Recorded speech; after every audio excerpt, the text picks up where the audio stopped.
Good morning, everybody. Welcome to Benzinga All Access here on December 2nd to wrap out the week on a Friday, the first weekend ending in December. Everybody, we have a little bit of an interesting show today. We had a couple of last-minute cancellations. Everybody's schedule is crazy. We're coming out of the Thanksgiving holiday, heading into that stretch, one of our favorite times of the year here at Benzinga before Christmas and New Year's. We've got a couple of weeks where everybody's schedules are all up in the air. We're traveling around, going to different places.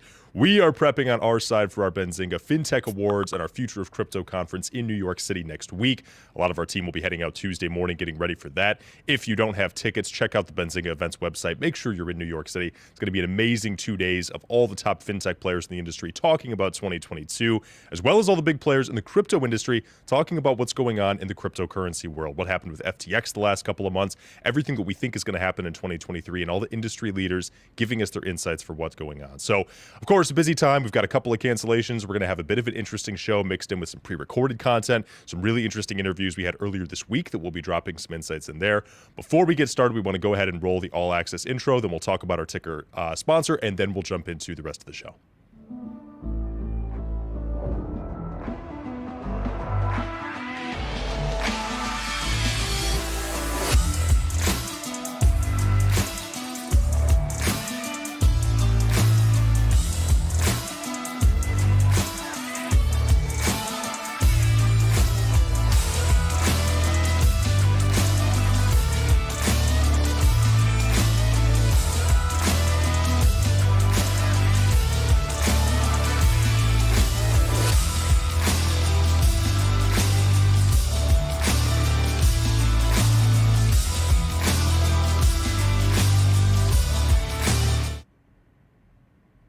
Perfect. Thank you, producer Aaron. All right, as I said, we do want to thank our sponsor, Ticker. They've been with us through every episode of All Access throughout the year. They're how we monetize our channel and how we get these interviews with the CEOs of these companies direct to you for live Q&A, getting the insights about what's going on with their companies, how they're reacting to the markets, and what they're doing in their industries. So we do want to say a huge thank you to Ticker, as always, for making this possible throughout the year. We're going to roll a video for Ticker, show you how to get involved with their platform, what to do to get started with them, and then we'll move into the rest of the show. What is Ticker? That's right, Ticker with 2 I's, just like you. Because it's for you, for investing, for stock perks, for connecting you to public companies who reward you as a shareholder, as a brand lover. That's why people can't stop tickering. Ticker, where investors discover shareholder perks and consumers become investors in the brands they love. Ticker. Start tickering today. Excellent. All right, with that, big thank you as always to Ticker. We're excited to jump into it, even though we do have a bit of a mixture of pre-recorded content, regular live content, as always, and some other interviews. We've got a lot coming at you today, and we're going to go ahead and jump right into it. We do have a fresh interview we actually did yesterday because our company had a conflict. Dan Steibel, the CEO of Save Foods, is going to be with us talking about what they're doing in their marketplace, some really interesting things that they think is going to happen with the EU marketplace and the history of foods as we move into a more sustainable culture. So we're going to go ahead and play that pre-recorded interview with Dan Steibel, and we'll be back with a live interview and moving into the rest of the show. And welcome. I'm joined here by Dan Steibel, the CEO of a subsidiary of Save Foods. Dan, it's a pleasure to have you here. Let's go ahead and bring you on and get started. Hi. Good morning. How are you? Great to have you here, Dan. Very excited to be able to chat with you this morning. We're actually doing a pre-recorded session of this interview for All Access, so it's great to have you with us. We're able to get a sneak peek and get some questions ahead of time. So give us a quick overview to get started. What exactly do you do? So Food is a company that developed a natural solution to extend the shelf life of fruits and vegetables. And we're doing that by protecting all the fresh produce from diseases. And by doing that, we extend the shelf life, we reduce waste, and we can already say that we we're reducing the waste, by at least 50% on average at the retail level. So very exciting. Makes a lot of sense. Now, what is so special and different and unique about what you guys do specifically when it comes to the blend of food acids that you have? What makes them so effective and so safe against other options in the marketplace? Yeah, so the blend of food acid is actually one of the component of our solution, of our treatment. It's combined with an oxidizer, and what it does is actually these oxidizers are very efficient but very unstable.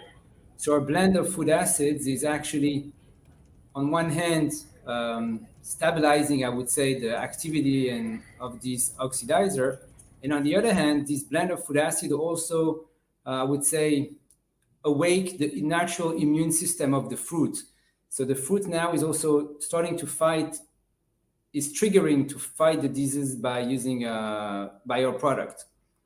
Now, another very interesting that the blend is doing is that we've worked really well with other substance, and that allows us to reduce also significantly the use of all the pesticide, all the chemicals that are used today in the industry to protect today the fruits and vegetables. Okay, so let's talk a little bit about the management with the company, right? When you're looking at your leadership team, how does it balance the business and the science parts of what you do? Because they're both critically integral, of course, to your business. But how does the management team balance those two sides of everything that you do on a daily basis? Sure. So on the scientific side, we have the benefit to have on team Dr. Neta Matis, which is a PhD in chemistry.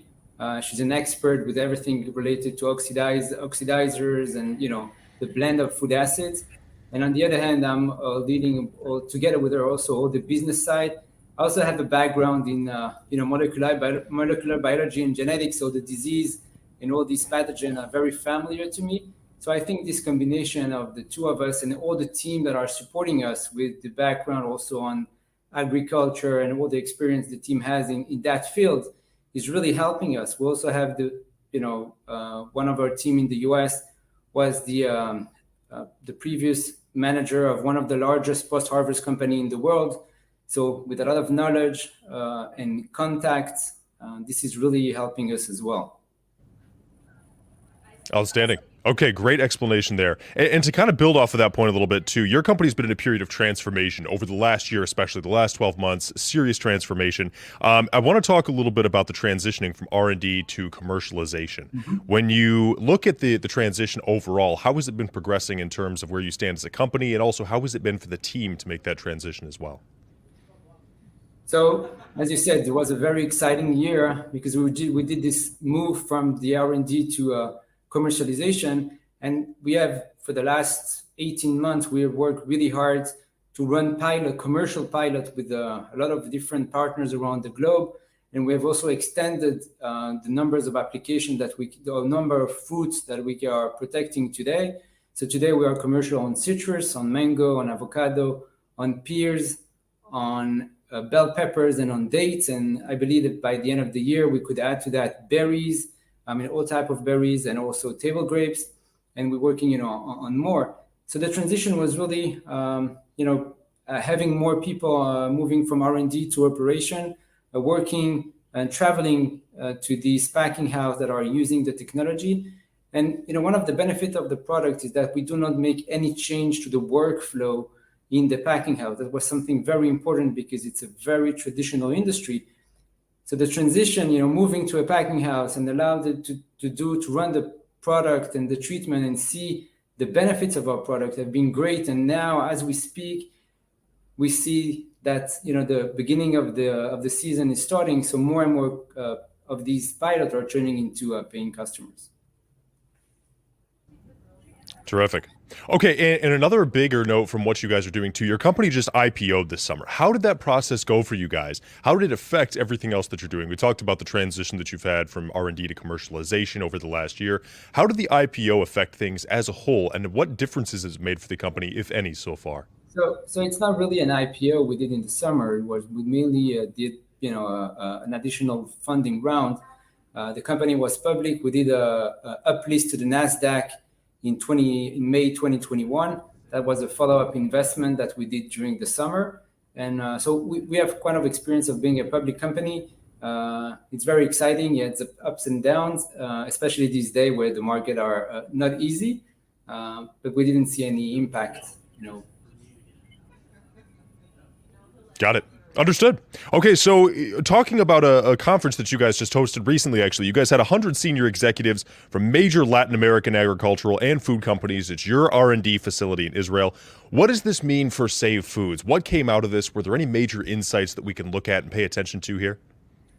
Yeah, so definitely, it was first a pleasure that these big executives, that by the way, there was a delegation that was led by PepsiCo, in South America. They took all their suppliers to come, and they choose different companies in Israel.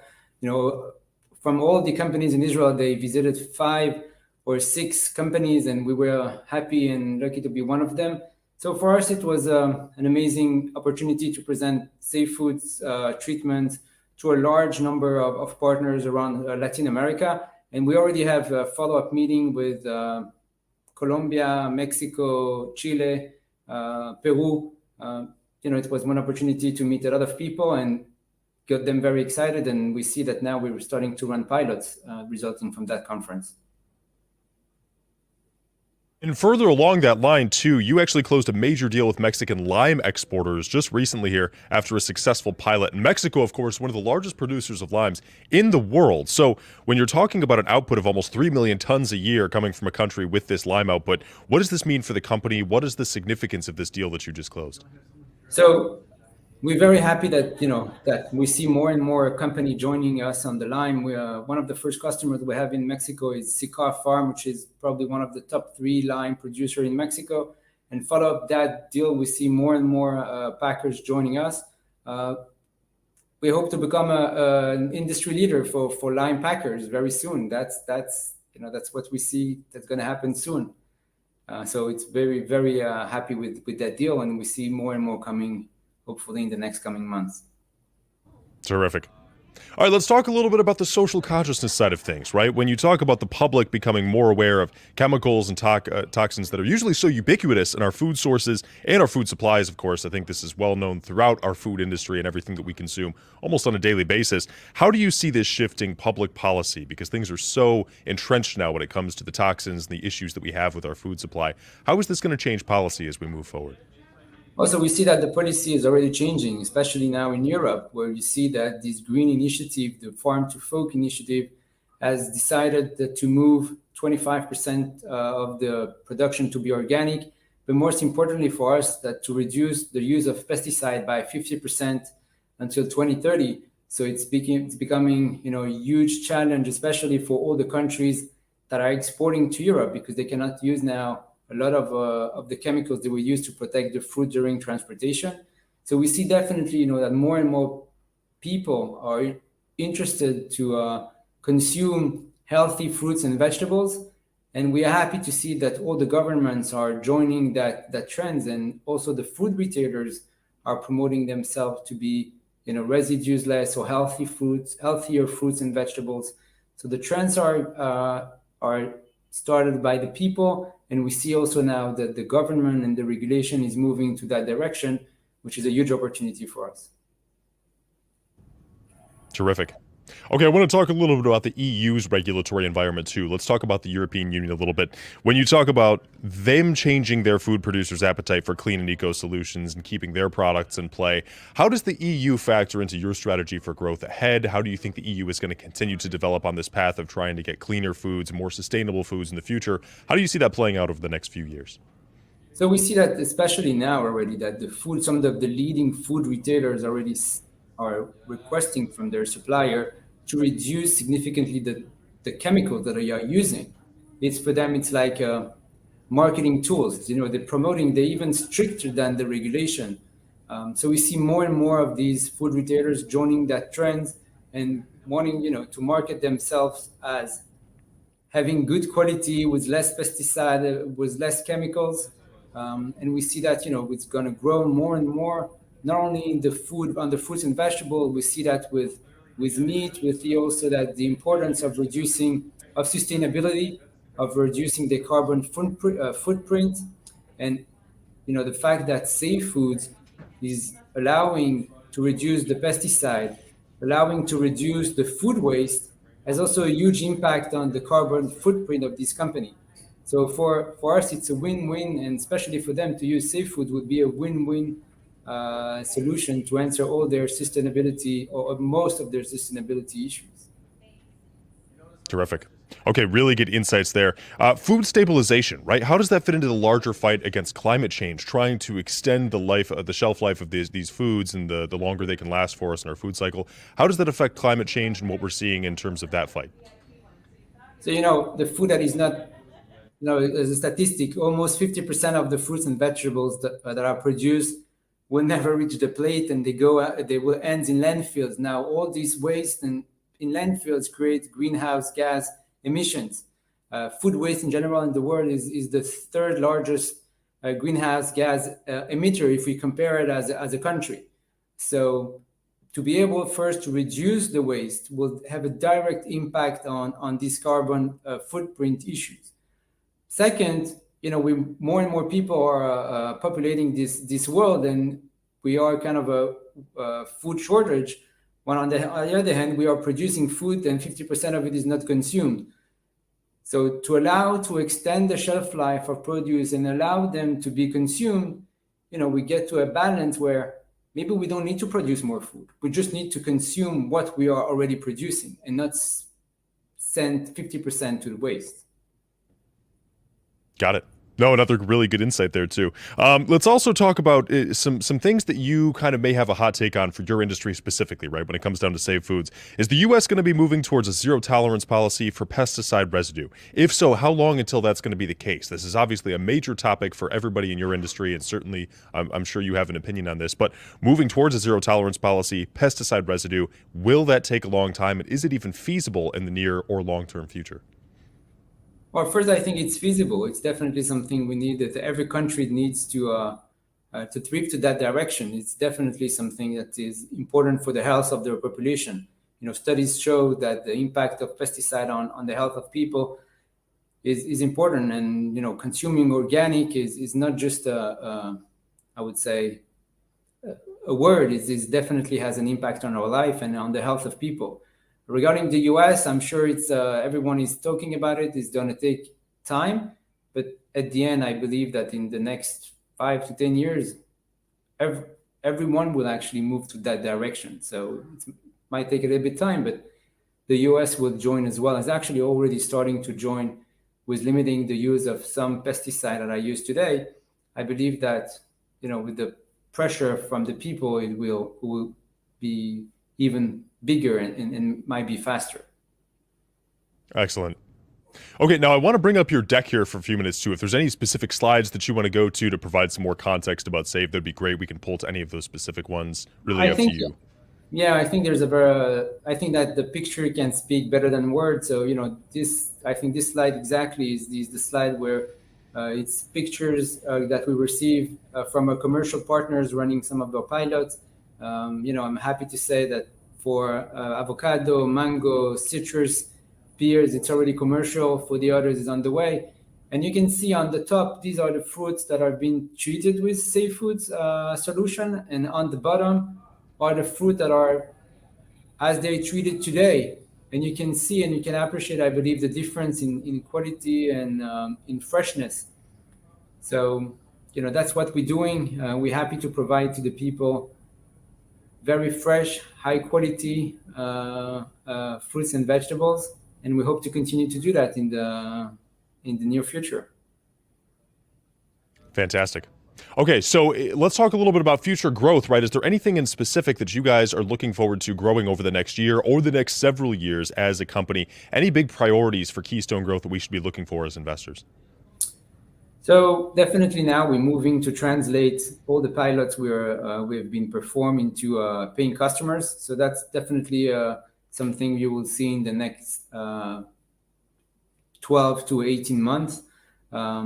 Next, we will definitely, we're looking to add new product and new technology to our portfolio to be able to increase our footprint in all these packing house that we are currently working with.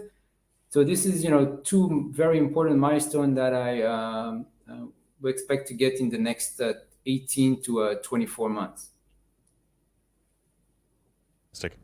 Okay, so anything else about Save Foods or maybe the industry that you're in that you think retail investors may not know enough about? For instance, when you're looking at your industry as an investor and considering what companies you want to be involved with, what companies you want to follow on a daily basis, what are some things about your industry you think that aren't widely known that investors should be aware of when they're making their decisions about who to be involved with and who to follow on a daily basis?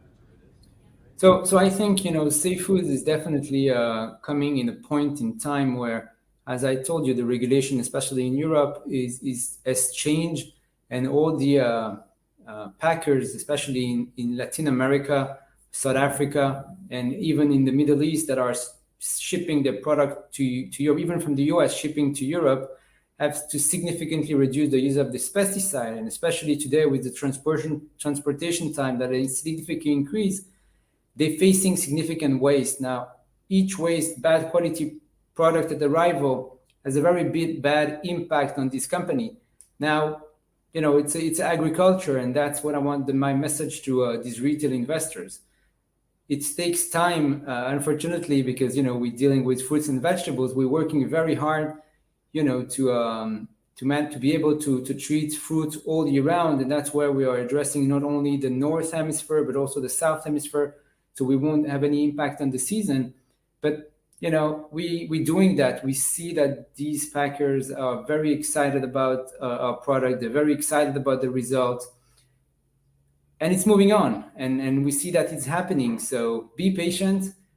Safe Food is definitely a company that's going to make a huge change to the food industry, and I believe also to our health, because we are able to provide more food and also more healthy food. So thank you very much, and I hope you will continue to support us. Oh, absolutely. It's a great message to investors. Obviously, before we go and we let you get back to the rest of your day, and we're really looking forward to getting this in front of investors on All Access, anything else that you want investors to know for the rest of this year? Obviously, December is going to be a busy month for everybody, but anything you want investors to know about the close of the year for Save Foods that's going to be significant? Yeah, so we see already now that we are, moving, we are increasing the number, or we are on a way to increase the numbers, hopefully to increase the number of clients, paying customers that we're going to have, and we hope that this year's will be a good improvement. And we're working hard to continue to do that in the next few quarters. Fantastic. Dan, it's been an absolute pleasure having you with us today. Thank you for joining us ahead of time for All Access, getting in so we can get some insights directly from you about what Save Foods is working on. It's been a pleasure having you here. Can't wait to talk again soon. Thank you very much, Michael, for your time, and looking forward to speaking to you again. Let's dive right in and learn a little bit more about you and the company. What does Onfolio do? We buy online businesses, and we manage them, and we run them. The businesses are already profitable, so we go out, we find already profitable businesses where the founder of the business is looking to get an exit, and we take them over and grow them as much as we can.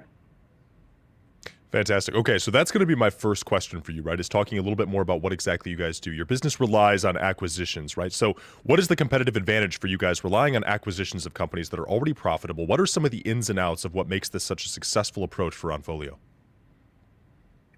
Yeah, there's a lot of different things there. I think fundamentally it's our ability to identify businesses where the founder has not fully maximized the organic growth opportunities, but also the size the size of these businesses is typically in the $1 to $5 million valuation range, and at that size we might be paying something like 4 times EBITDA or adjusted EBITDA in many cases. So that means that right off the bat, it's already a very lucrative acquisition for us. And then couple that with the fact that the founder hasn't optimized the business in all the best ways possible, that gives us the opportunity to grow that as well and enhance the lucrative nature of it even further. Terrific. Okay, so let's dive in a little bit more detail, right? When you're looking at these companies that are profitable, of course, there's got to be other factors that go into your decision-making process of who you're going to acquire. So what things stand out to you in that process of deciding which companies you're going to pick up and which companies would be a right fit for Onfolio? Great question. So I mentioned already that first of all, yeah, they're all online businesses. That's a very broad term, right? So it could be a software, it could be e-commerce, could be an agency. And we're agnostic to the business model, but what we want to see is it needs to be a business that's growing. It's not in an industry that's going to come under threat. It's got either a strong product or it's got a strong service. Ideally, it has recurring revenue with low churn. It has, as I mentioned a few times, the ability for us to come in and grow it. So a lot of the businesses we look at, they've been built from the ground up by a single founder or a couple of founders, and those people are usually strong in one area. So maybe they're good at media buying. Maybe they're good at sales. Maybe they're good at operations, but they're rarely good at everything. And as a team, we are experienced in everything, so we have that ability to just kind of follow our own best practices and grow it. In addition, I would say it's it's a business with consistent revenues as well. It's not just kind of lumpy, and as predictable as possible. Excellent. Okay, and before we talk about some recent news, some recent acquisitions, and what's going on with you guys as of now, and kind of talk about the current state of things, I want to ask one more question about the process here, right? After you've acquired a company, after it's come into your portfolio, what happens to the management team? Is there anything else that happens right away with the company? What does that kind of process look like after an acquisition has been made? Hmm. Yeah, I mean, there's a big it depends on the business answer there. Again, the vast majority of the time, they're being sold by a single founder or founding team, and typically they don't want to stay. But the management of the team, so the operations, the sales, whatever it is, depending on the business, developer, and so on, they're usually happy to stay, and they're usually quite excited about being bought by a public company as well. So our job really then is to replace the founder, to install our own CEO, and just try not to rock the boat as much as possible. Terrific. Okay, so let's start talking about some recent news. Let's talk about what you guys are up to right now. The most recent acquisition for Onfolio was of two sites. They're collectively known as BPWS. Take us through the purchase and the details a little bit about this. Why BPWS? What did the process look like from identification through closing the deal? How did this kind of come together? And what does it mean for Onfolio right now? What's impacting the business as of the acquisition of BPWS? Sure. So BPWS is two sites. It's actually two WordPress plugins. WordPress is a content management system for a lot of, like, I think something like 30% of the web is built on WordPress. So it's it's the software you would use if you want to build a website. And kind of like the way apps have iPhones have apps, WordPress has plugins that people create as add-ons. And the two that we bought are related to. One is a security plugin. It helps people upload files to their website and put them behind a password protected area, that kind of thing. And the other one is more about preventing people being able to directly log into your site. So they're both security related, and they're paid plugins. They have very low churn, very predictable revenue. Um, they're pretty capital light. You just need a small development team to make sure you can keep them updated. And so why we like them is because as a standalone business, they're good because of all those traits. But we also are quite bullish on the notion of acquiring more WordPress plugins, or something that has subscription elements to it. And BWS was a good first acquisition for that we can build a team around and add other plugins in and other divisions over time. Excellent. Okay, makes a lot of sense. Great insights there. And aside from just the functions of the business and what you guys are up to right now, you guys went public later this summer or this year in 2022. What was that process like? But more importantly, how did everything come to be? And what does this mean for the company's future too, right? What advantages are going to come out of being a public company as Onfolio doing what you're doing? Yeah, so we completed the IPO August of this year. I think we closed August 30th, and it was a long process. Obviously, with the macro environment we've had this year, the equity markets haven't been great, so that probably set us back a few months, definitely. In terms of what it means, well, we raised about 12 million net in the IPO, and that's given us a lot of capital that we can deploy. So since the IPO, we've deployed around 4.5 million. So BWS was one acquisition. We've also made two others, and so we have maybe 5 or 6 million left to deploy, depending how much we want to keep as working capital. So yeah, so basically the IPO has given us the capital that we needed in order to actually do our business plan. In terms of the advantages of being public, there's a lot, and I don't think there's any single one kind of reason a company goes public. For us, the ability to attract talent is a huge one. The ability to win deals versus other buyers is a good one. as a public company, you have a few other capital, like sources of capital, such as your stock. If your stock's trading at a premium, you can. It's a lot easier to do things like buybacks, which are again further down the road for us, but a good capital allocation decision. And you also have the increased visibility. Since we've gone public, we've had significantly larger deal flow come our way, not in terms of the larger businesses, because we want to kind of stay in that 1 to 5 million range in terms of the quality and quantity of deal flow. And there's many other intangible benefits that I'm struggling to think of right now. But yeah, basically, we could have stayed private, but everything in our business model just works better if we're public. 100%. No, it makes a lot of sense. And so when you're talking about some of the benefits of going public, let's also talk a little bit about recent financials, right? And what's going on in the business side of the company. So obviously a crazy couple of years as far as inflation with what's going on with the macro environment right now. We'll talk about all of that a little bit more in detail and kind of get your perspective on the market shortly. But I want to talk a little bit about Onfolio specifically. There's a 10% decrease in revenue for the quarter if we look at year over year. Is that transitory, or do you feel like there are any specific drivers that have led to that? Do you see a path forward from this, and what are you guys going to do to address the revenues moving forward from here? Yeah, I mean, it's transitory, and it's also kind of deliberate. So as we were getting ready to IPO, we let go of some of a little bit of backstory on Onfolio. Before we started making our own acquisitions, we were a service provider. We were working with individuals, wealthy individuals who wanted to acquire online businesses for themselves, and we were charging them management fees and profit shares. And as we were preparing for the IPO, which is basically most of 2022, we let a lot of those clients go because it just wasn't going to be a core focus of us.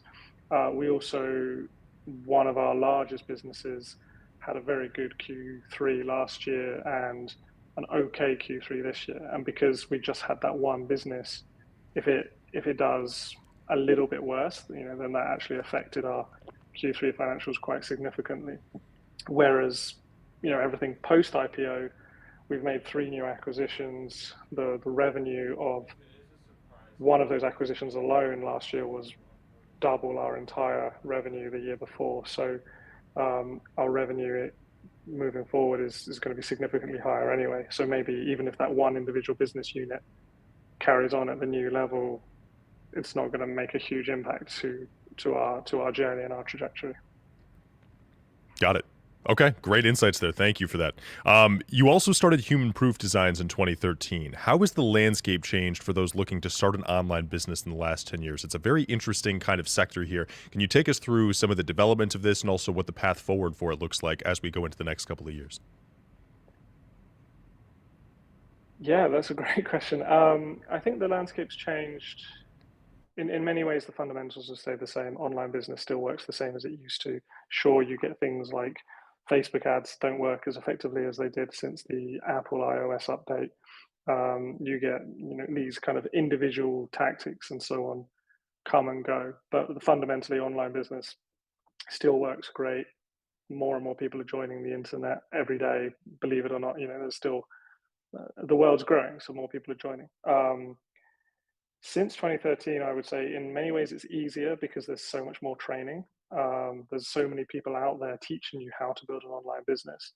So it's a lot easier to learn, but that also creates more competition. So I would say it's easier to learn, it's easier to get good, but if you're kind of mediocre, it's not as easy to make money as it used to be. So yeah, like as long as you work at it and you look at it as an ongoing practice and you're going to try and improve and consume as much content as you can, and you kind of identify what's a good business for you. So for example, I shouldn't start a software business because I'm not as good at software as I am at, say, content or e-commerce or paid media and things like that, but somebody else would be fantastic in software. So I think knowing what is a good business for you and just kind of working as hard as you can to get good at it, then the opportunity is definitely there. Sense. Really insightful. And I want to hit on a key point that you had there in just a second. But before we get too far into it, we also have your investor deck pulled up. I want to get into that. Any key specific slides that you want to pull up, just let us know. But we'll go ahead and get it up on the screen here. Anything that you want to reference or anything that you would pull out for investors? I think some of the earlier slides, I think slide 3 or 4 is, so the next slide after this one is like strategy overview. So really, if I had to give a kind of elevator pitch for Onfolio, it's that we acquire and we operate already profitable digital brands. We then raise capital, non-dilutive, so debt, preferred shares, that kind of thing.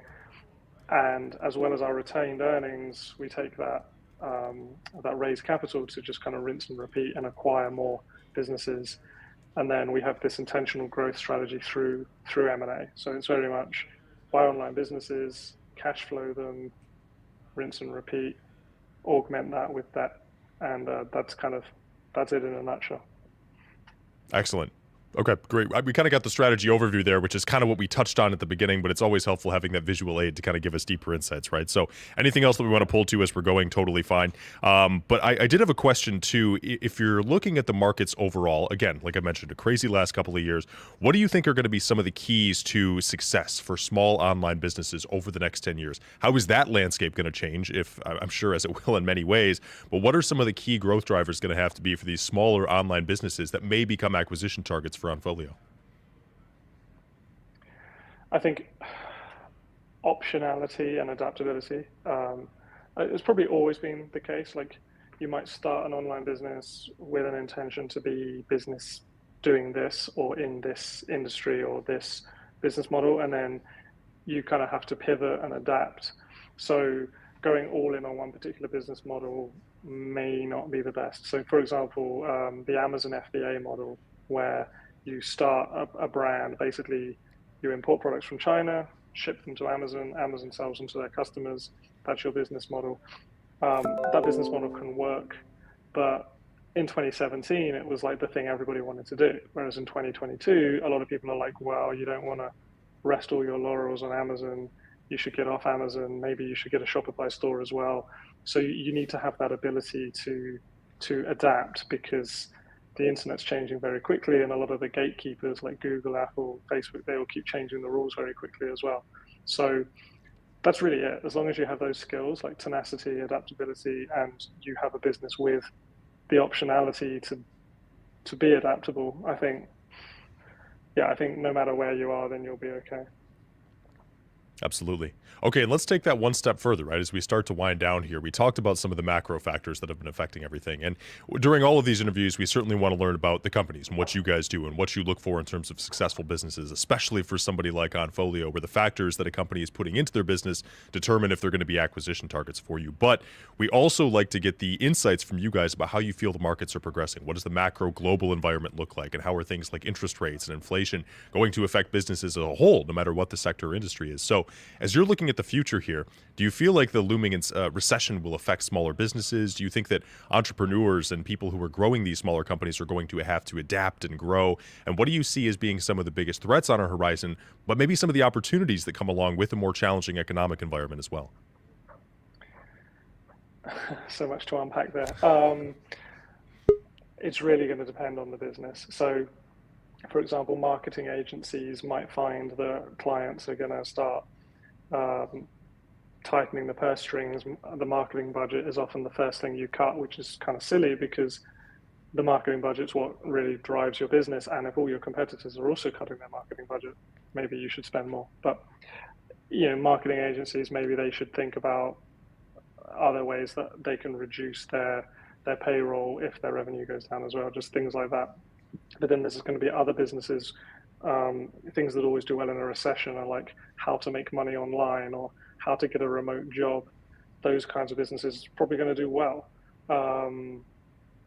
So there's those factors as well. And then things like, a year ago, I'd have said one of the biggest risks is supply chain for e-commerce businesses. I think the supply chain is kind of in a better position now than it was. Certainly the cost of shipping has gone down. But the economy is kind of in a weird place right now where, we just had the jobs report where jobs grew and everyone was kind of like, oh, that was unexpected. But then at the same time, all the tech companies are laying off tens of thousands of people left, right, and center. Is that factored into the jobs report? Things like that. So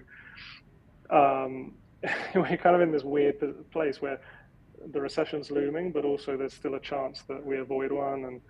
And I think basically everybody should just plan for the worst and assume, maybe their revenues are going to drop, and make themselves okay with that, and then whatever happens, you're going to be okay.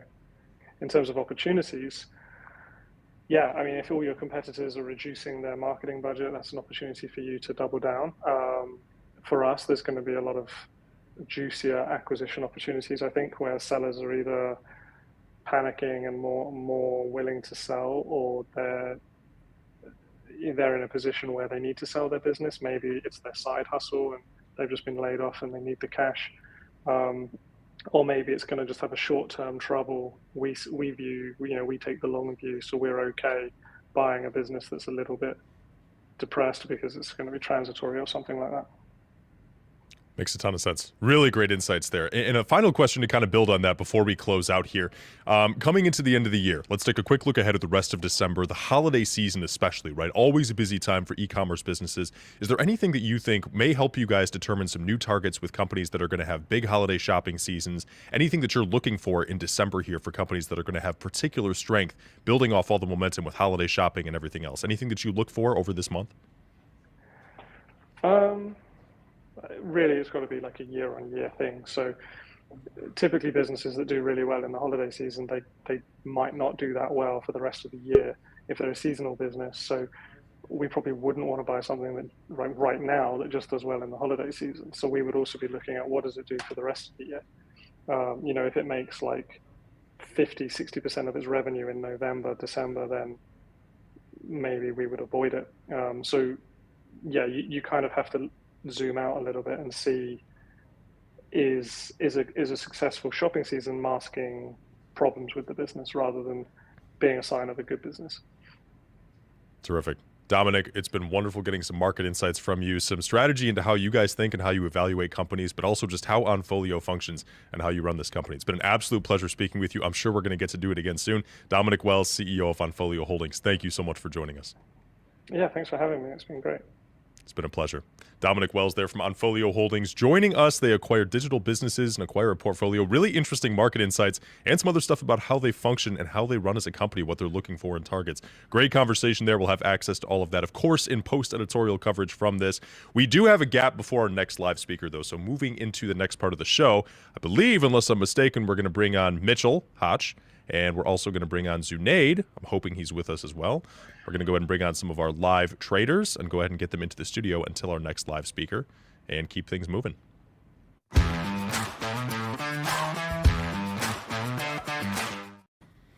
What's up, guys? What's How are you? What's up? Good. How's it going? We are good. Just had a really good interview, actually. One of the more interesting ones I think we've had in the last couple of weeks on Onfolio Holdings. We got to talk about the holiday shopping season a little bit there at the end, which is something I was really excited to talk about. So good stuff. It's interesting. What's going on with you, fellas? I mean, their business is probably booming because all the shopping you're doing.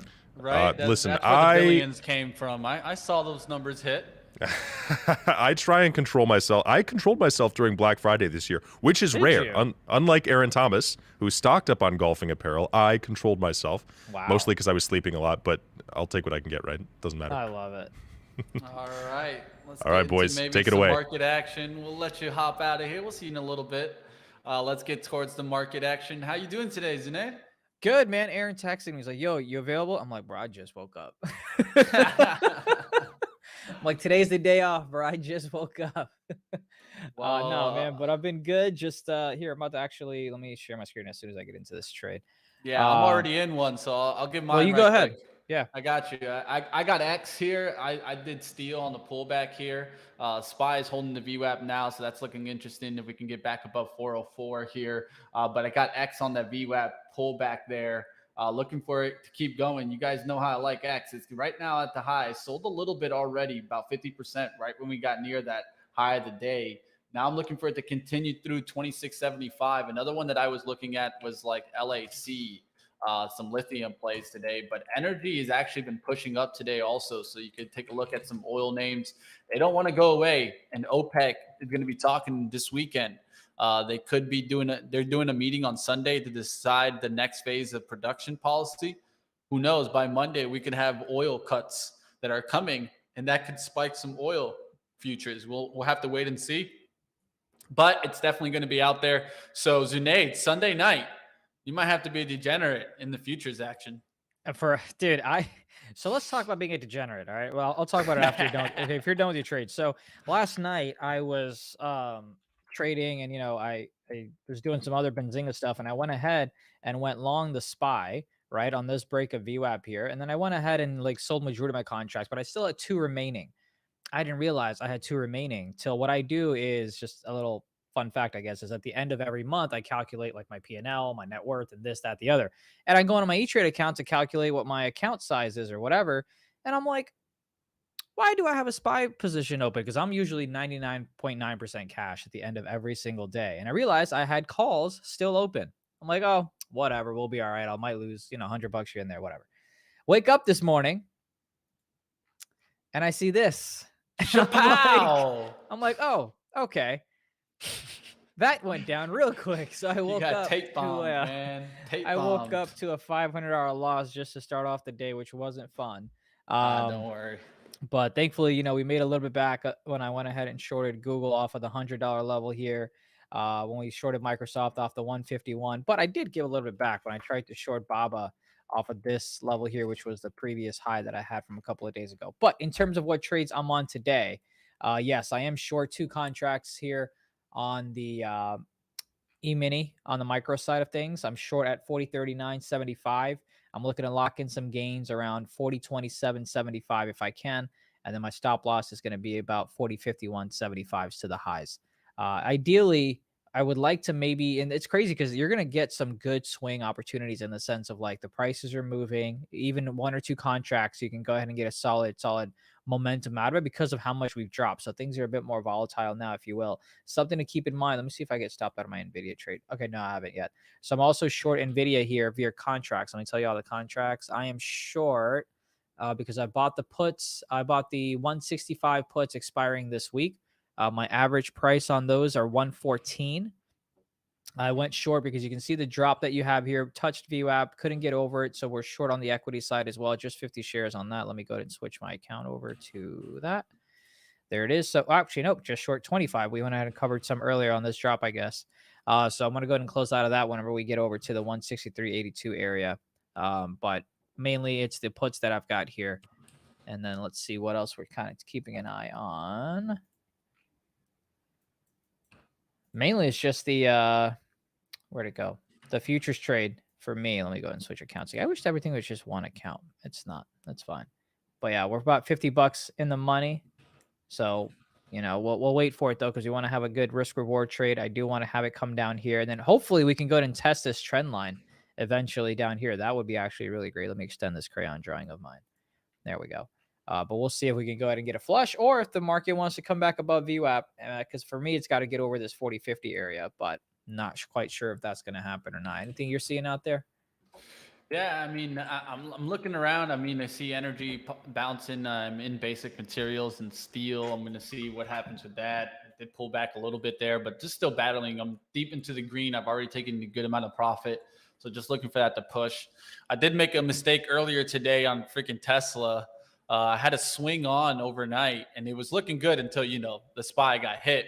Yeah. But what happened there was I had set a stop, like underneath, like I usually sometimes when I can't watch positions, I put like a stop that's like far away, but to a level that I don't think it's going down there, that intraday action, right? Kind of what I call a protective stop. Not really a stop that I'm looking at like levels, but more protective. And then this morning, right before the bell, I had to deal with some kind of work stuff, and this is going to happen. So we can always learn from it, right?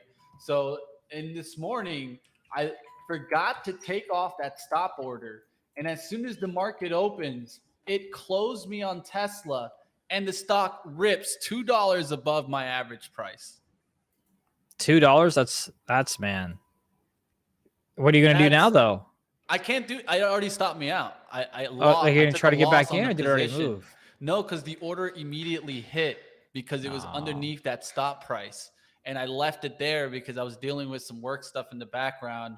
And I'm like, well, I can get to the market a minute late. It's okay. The market can wait a second. Well, little did I know, the market wasn't waiting a second. no, dude, It that's tough. said, "Chapow! Here you go. Here's with your loss." And then watch Tesla go up $2. That's Oh unfortunate. man, that's Real how it is quick, sometimes. you've got some options coming into PDT now. These are in the money, so it may not be as sexy, if you will. But you've got the $83 calls coming in on the ask, expiring next week on the 9th of December, approximately $1 million worth. So keep an eye on PDD, excuse me.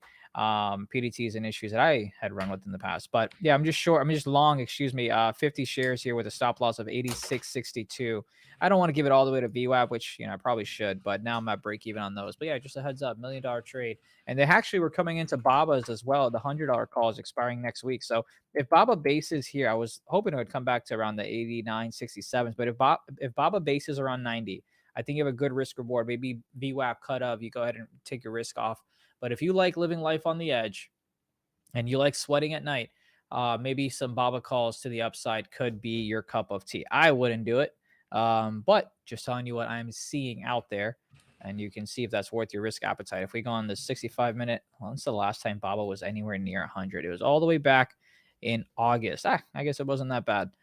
Maybe about a couple of months ago here, but that's what we're seeing in the options world. Let's come back to me getting almost stopped out. Here, let's go ahead and switch accounts. So we were Long in the money by 50 ADM. bucks. ADM, here, I'll put you up. Yep, I got you. I'll put it up on the left-hand side here.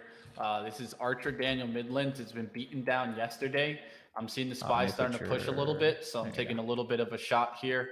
Just got a little bit of an entry there at 91.18s, so definitely a little bit higher here. Doesn't even show it on this chart. That's how high I got it up there. Definitely caught it a little bit higher right now. We'll see if we're able to get it pushed. Big thing for me is it just holding 91 here and then getting back above towards 91.50s. We'll see if we get that lift or not.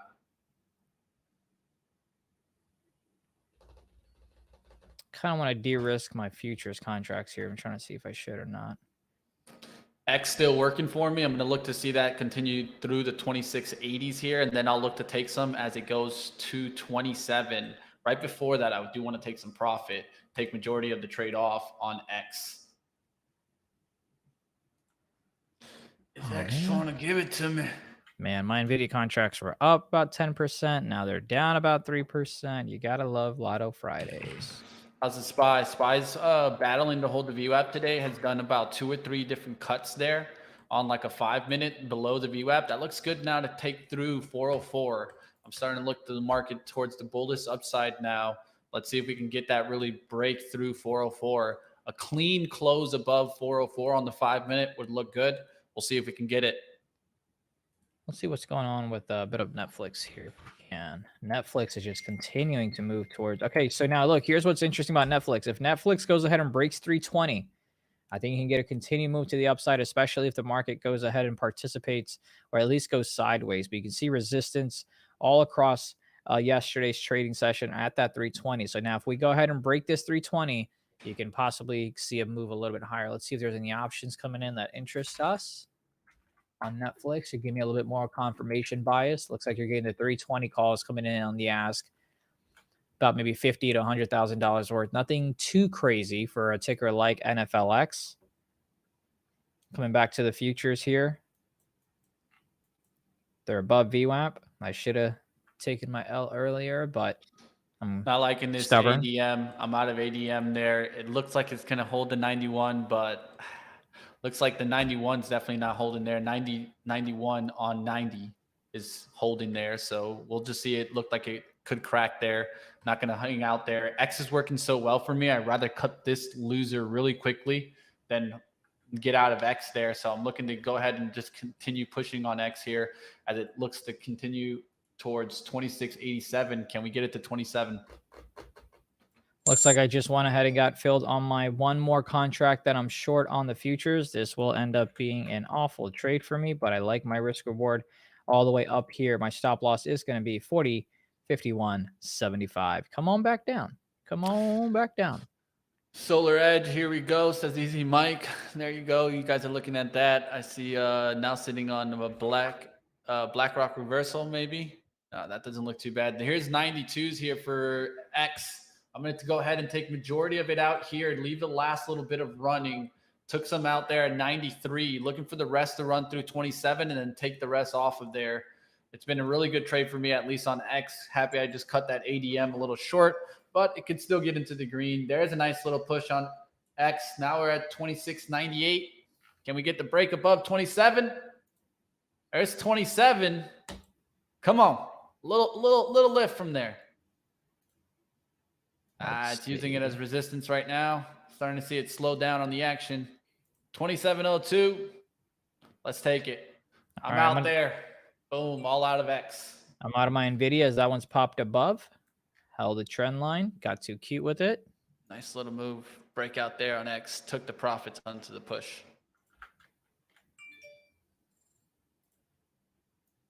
X gonna give it to you. It gonna give it to you. It's funny. I actually had a member write to me and was telling me that they saw X on a nice daily outlook. And it actually got me to start looking at X. I didn't take a trade yesterday, and this was a day prior to yesterday that he told me that. But that's how we can always help each other, right? I'm not necessarily going off his levels. I'm making my own trading decision. But he just put the warning sign out there. Hey, I can see this as kind of positive right now, bullish. Can you take a look?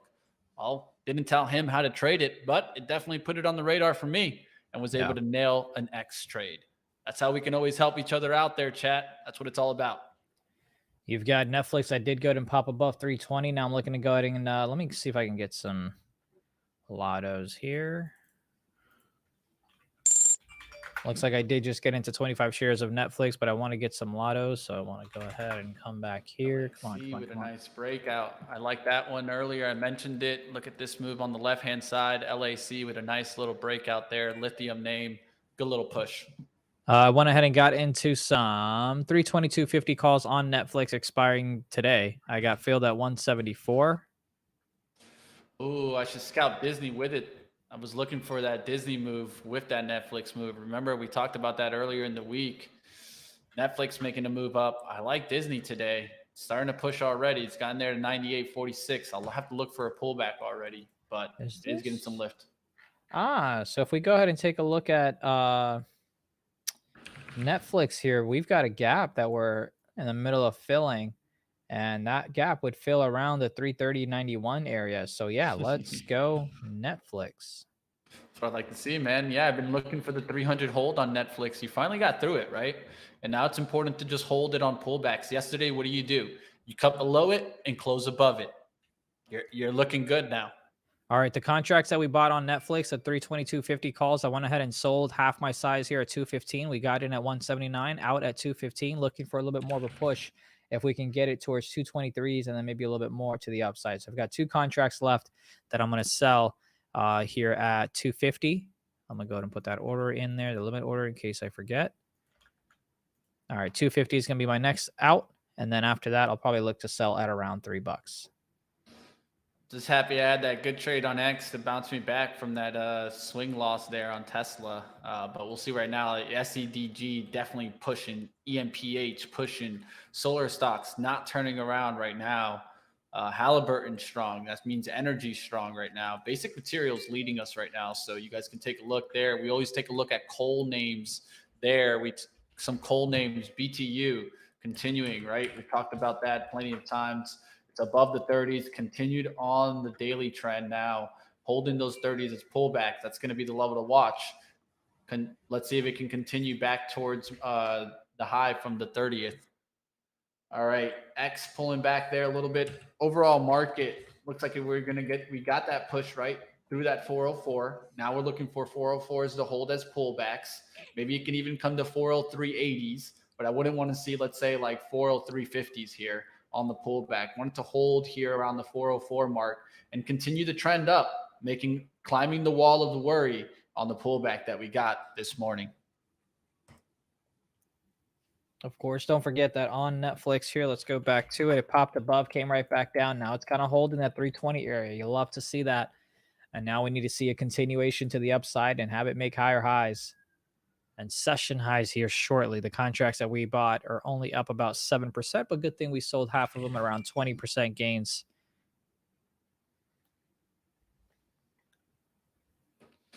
All right, taking a look at like MOS. I know it was earlier pulling back. Look to see if it can get back above the VWAP. It's still pulling back strong right now, so I'm leaving that alone. Lithium names looked good, but I wasn't able to jump on any of those.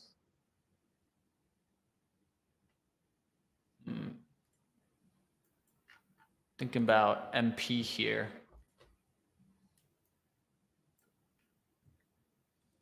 MP doesn't look too bad on the pullback. Just looking around, team. What do you guys see out there? Let me catch you guys in the chat there. Looks like Sydney's taking a look at TAN, solar holdings going up. All right, so that's not a bad ETF to look at, right? When solar is making a move. Yeah, TAN holding up. Looks like there's some daily levels to start getting through. 83, 84. Doesn't look too bad there. Portugal just scored 1-0. You don't want to hear me yell goal. Trust me. Oh, man. We'll see what happens. I'm rooting for Portugal. That's for sure. We'll see what happens there. China names looking perky, says Jay. Portugal's already through, right? I think they just need to tie or not lose, but I don't know. I haven't really kept up too close with Portugal. There's so many teams I'm keeping up with. It's kind of hard. Gotcha. I'll tell you the truth. I keep up with a lot. I like the World Cup. I watch multiple teams. It's not like I just watch one team. You know how some people just like, focus on one team. I'm enjoying it. Yes, USA. I think USA, yes. You know what the funny part is? Easy out. I was about to tell you, USA plays on Saturday. They play tomorrow, yeah. That is tomorrow, Mitch. It's been a long week this week, man. I'll tell you that much. Yeah, USA plays tomorrow. SPY pulling back towards that 403.80 area that I talked about. I want it to hold right there, not 403.50s. If the bulls want to hold it here, we really just want to rise it up right back through the 404. You can see the 404 hit right back through. We went back to 403.80s. Now we're back to 404s. Let's look for it to kind of get that next push. Another thing that I'm seeing is lower volume on this push. So if we're going to really get the push, we need some volume to really come through, pushing us through, let's say, like the 405 on the next push up. Netflix trying to hold on. How's our big leader stocks? Apple, Amazon. Ooh, Amazon looks like it's dragging a little bit. Google looks like the strongest out of the three between Apple, Google, and let me look at Microsoft. I haven't taken a look at that one today. Yeah, Microsoft not looking too bad there. I'll show you guys Microsoft here on the left-hand side. But Microsoft getting a little bit of a lift there. We'll look to see if it can continue pushing on the day. Let's go to the 15-minute. You can see how it's coming back. Nice little push there. Amazon looks like the weakest one of these bigger names. You can see how it's pulling back there. Apple looks like it's just hanging out right now. Google not looking too bad on the upside, but we'll look for these to see if they can continue pushing. You can see on like the 5-minute, they've had a couple of runs. Will the SPY turn around though? It's battling right now between the 404s. Oh, shit. Fuck. Going to the SPY to check what's up. The biggest in the SPY. There's some solar names, and there's one that's a healthcare name, which is Cardinal Health. That's having a really good day. Short Google here, looking for a stop loss above about 128, and then looking to see if we can take some gains around 99.36. It's not the best risk reward, to be honest, but. All right, I'm leaving that chart to the left-hand side for you here. On the right-hand side, I'll show you DG. That's having a little bit of a bounce back today. That's Dollar General, right? We'll see if that can continue bouncing. Remember, it got beaten down yesterday, so it's getting towards resistance. It's almost there already, so we'll look to see if we get some pullback on DG. I know Walmart stayed strong yesterday, even though DG was trying to drag it, so maybe looking at Walmart to stay strong. Walmart holding support around 150, 150 today. Doesn't look too bad. If it can keep coming up through 153, eventually closing towards 154 would be looking good on Walmart. Dun, dun, dun. Costco got hit also yesterday, right? Is it continuing getting hit today? Yeah, it is getting continued hit. Looks like it's holding resistance right now around 497. Could come right back down to 495. We'll have to wait and see. But Costco definitely not having the best chart on the day. All right, I'm See going to right go ahead and there. sell my Netflix calls here. So half we had a gain and the other half we have a loss, but the loss unfortunately was 7% more than the gain. So taking an L on that one, closing out the equity side as well on Netflix as that one comes crashing a little bit to the downside here. Let's see what else we can play with here. Looking to see if Wells Fargo right now rejecting the VWAP. Financials not trying to hold on here. It's starting to get down there. But I've seen this happen multiple times. Let's see if this is finally the time that I can get in on these banks to the short side here and really knock them down. They've been holding up for a while now. Will they finally let go?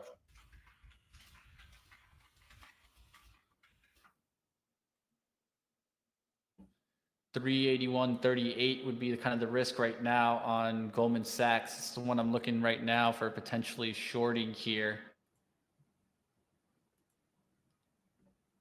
I'm going to wait right now. I wanted to see it kind of bounce a little bit here. The spread's a little wide. That's why I don't like going for a name like Goldman Sachs, maybe more like a Bank of America. It's already down on the day. Looking around, LAC continuing, so lithium names don't look too bad there.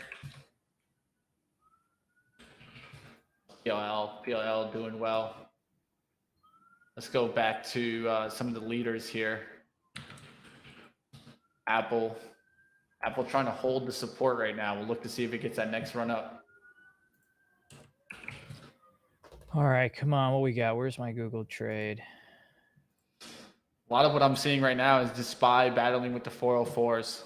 So it's trying to determine if are we coming back down?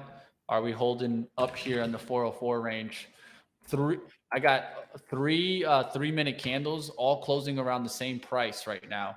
So we'll find out if we get that next run in the SPY pretty soon here. Yeah, and of course, if you look at the SPY and you look left, you'll see rejection right from yesterday's lows. So that support is now resistance. Any thesis on why Baba is climbing? Well, if you heard from Tom Hayes on my show on Stock Market Movers, I'll give you what his outlook was. He thought that the protests were actually a positive thing for the market because, of course, they've been coming down faster than most markets. And he feels that China's market's going to bottom first. So I can't blame him for that outlook. He likes Baba for the long run. So just giving that perspective out there. But my thing with China is I'm always just worried about the Taiwan situation. So that's why I don't take those swing long. But in the outlook that could be a bottoming first outlook, I understand that outlook. But the question is, do I want to make that risk? For me, I think that risk is a little too high, but I'll have to wait and see. SPY trying to get through the 3-minute high to the left, which is 404.28. Are we going to get that real push? Apple, you can see it's trying right now. So Apple is not a bad one to take a look at off the VWAP if you're kind of a short-term time frame trader. But I would look for more of the breakout above 146.80s and then going towards 147 if I was a bull here. And it does have a downward trend line that it could quickly flip on. And then all of a sudden it's back into a bearish pattern here. So be careful. A breakdown through 146 on Apple could show us that we're coming down. The battle's on right now, and I'm going to kind of be more in a watch, wait and see. Let the SPY tell me where it wants to give me the direction, and then I can look to try to get some of these trades. Let's see what else we've got going on. Come on. Google trade still trying to heal. Let me go ahead and remove these drawings.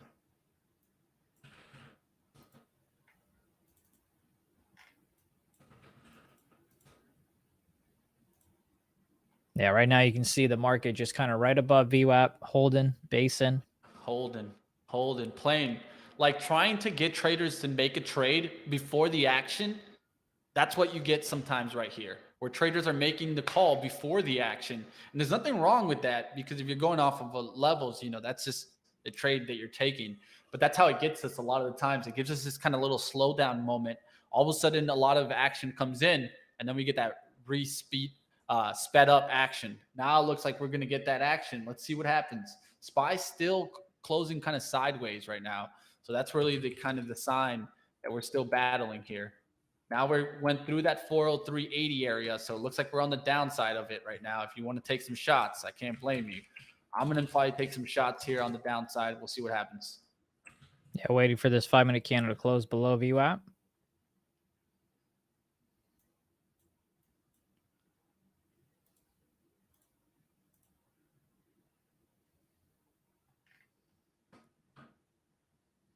Starting to see some quick drop there towards the 146 on Apple. Tesla holding above VWAP. We'll see what happens there. Amazon looks like it's trying to break through the 94. We'll see if it actually does break down or not. Google hanging around. It has a longer time frame pullback that I kind of like if it starts breaking through that 99.75 for a used unit. It doesn't look too bad. Yeah. Still on that one, right? On the Google short? Yeah. Yep. Yep. I like that little setup. There's like a longer time frame trend line that if it runs into that, it looks interesting. I'll show you that. I'll try to put it up on my charts right now. So you see that kind of trend like this. And a lot of times we'll get like kind of peaking action 1, 2, 3. If we get back through that 150, you got to be a little concerned. But if you break through that bottom line, or you could also maybe expect bounces near that bottom line, well, that could happen too. Yeah, I need that trend line to break. That would be a beaut. Mm-hmm. SPY bouncing off of that VWAP again. Also for the SPY, I mean, you could do this on like the 15-minute. Understand the trend there a little bit more. You're holding that trend. We're going to see if that trend's going to change.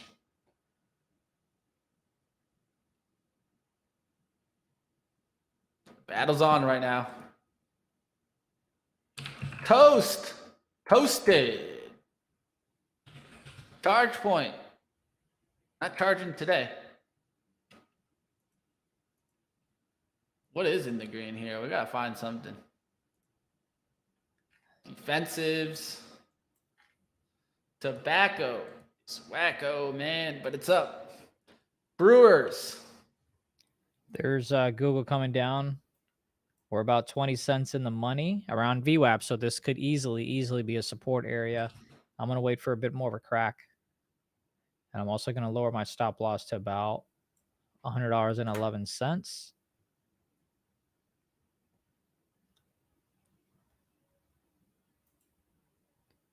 Whew. What you gonna do? Some growth Google? names really getting hit hard today. Let's see if I can go here. See these turn around. What happened with Wayfair? Whoa, Wayfair made a run yesterday. Yeah? Yeah, I didn't catch it. But after like 11:30, like 11:45 when we were off, it made a nice little run. All right, keeping an eye on these levels, really just looking to see if Google's going to break down here and SPY's going to break down, but it's just looking like there's a battle going on right now. Best Buy is continuing too. Man, that thing's been really strong since their earnings and Black Friday. All right, catching up with the chat. What's going on there? Shelly. Detroit Live. These two are not in Detroit. What are you talking about? I'm definitely in Detroit. In the metaverse? Definitely in Detroit. We're in the metaverse. Come on. It's where the server is, Shelly. That's what matters. Let me see what my quality on this is. 1 sec. I never paid much attention to using the SPY as a tool until watching Money Mitch. It's helped me tremendously. Nice. Being fairly new to trading. Nice. Literally why I do this, man. And it's for you to like see it and see how I look at it and then learn from that, right? I'm pretty sure that's what you've learned. And it's not necessarily to use it exactly how I use it, but if you see that it gives you some edge and can help you find some trades, well, definitely I like that. And especially another thing that I'll remind you, especially if you're newer to trading, a lot of this is because the style of market that we're in. When it's more what I call like market driven headlines that are moving the market, Well, you need to be paying attention. Like if it's macro that's moving the market, like today, economic data comes in and knocks us down. Well, that's when we've got to be paying attention more towards the overall market. But Yeah. there's also a time like, let's say, when we were in like that 2020 time when the markets were just going up, the only thing you kind of really mattered was what stocks were moving, because it made sense to pay attention more to the big rippers than in that environment than it did to pay attention to the SPY. But like always, it's about learning what environment we're in and how to best take advantage of that environment. Yep, for sure. Ooh, you've got, let's The battle's still on that Google, man. They're battling on that 100, but the big thing is the SPY, right? It's not doing much. It's just hanging out right now and holding the trend.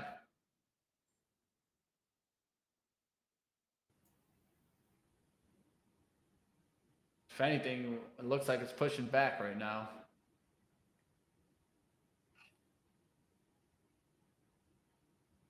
let's see what we've got here. Yeah, you've got Nvidia trying to come back above VWAP here.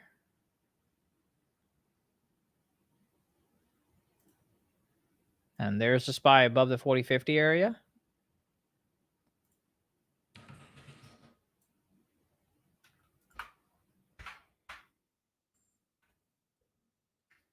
All right, I'm looking at a reversal style move on Amazon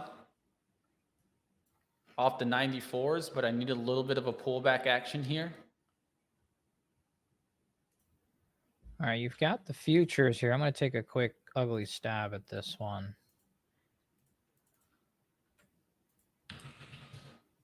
I went short the futures here at the 40.51. Stop loss for me will be high a day, which is going to be approximately 40.55.25. So I'm risking about 63.75. And I'm looking for a move to the downside here once again, if I can get that. It has been an unfortunate day for me. We started off green, then we tried to get 2Q with precision, and then we gave gains In back. Amazon, long. Just took a little bit there at 31s. If I can get 20s, I'll add a little bit. 94 is the risk right now. Come on down, market. There we go. There we go. There we go. Come on. Come on down. There's no way you went right back up without giving my profits. Yep, you sure did. You sure did. Yeah, that's how it goes sometimes. I was trying to add on that pullback. I didn't get the fill. Canceling it right now. It was that quick. Google's battling. We'll see if it comes back and actually cracks 100 or not. All right, there we go. We went ahead and stayed patient, got filled to the downside. Quick little trade, and that's because we looked left and we saw resistance right here. But that's not it. If we continue looking left, you'll see that that's the same spot, right, where you had the low a day that we kind of talked about right there. So that's the reason I like that setup for a quick short scalp. Now, if it wants to go into VWAP and then break down to the downside, sweet. We can go ahead and try it again to the short side if it goes ahead and breaks this quick short trend line. But for now, quick and easy scalp, done with that trade.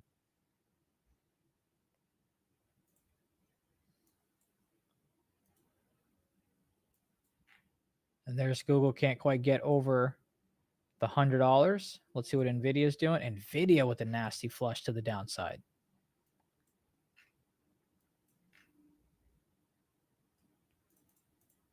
I added on that pullback for Amazon. I'm at 94.22 on the long side, risking off 94s.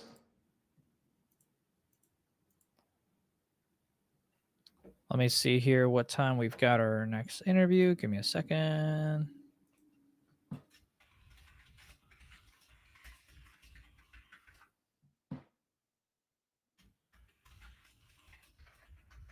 No worries, I got it, Zune. All right, bet. That being said, now you've got, see, this is why we take gains, y'all, because look at that. Right from BWAB, as we anticipated, there is the bounce. So you don't want to be too greedy. You want to go ahead and lock in your gains. And of course, you know, we love being transparent here. So here's my P&L for today on the future side, down about $200. And then on the equity side, I believe I'm down about 100 something. Yeah, we were up about $300, but unfortunately, I gave some of it back, actually all of it back, when I tried to be cute with it. So we're down about 350 bucks or so overall, including each futures and equity as well. All right, Aaron liking the Thomas, I action should have here. slept in. What you got here? I'll share your screen. Looking for the SPY to break through the 404.60s here so I can start adding even into Amazon. Liking the position here, averaged in at 94.22, but really it's just all about the SPY just continuing, right? So you can see how we reacted to these highs and haven't gone through that. I want to see it get through that to give me confidence to go ahead and add to my Amazon position that we're still coming back on the SPY. And so you can see here on the 5-minute here for Amazon is this big old trend line. Then if you wanted, you could draw kind of sideways action here. You can see how we've kind of gone sideways here. Looking for this to come back up through this, going towards 95 if we really get moving. But the SPY needs to get towards that high. Remember, 404 is an important level that we just recovered. So I'd like to see that 404 hold on pullbacks right now. Not even crack through it. See if that happens. Like always, these are my levels. You guys choose your own levels and your own risk assessments, but it's been a fun time.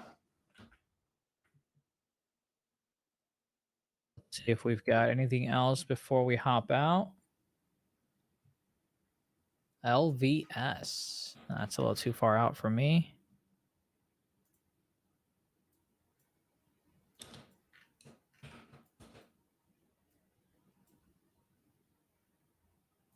Yeah, it just came crashing down right as soon as that happened.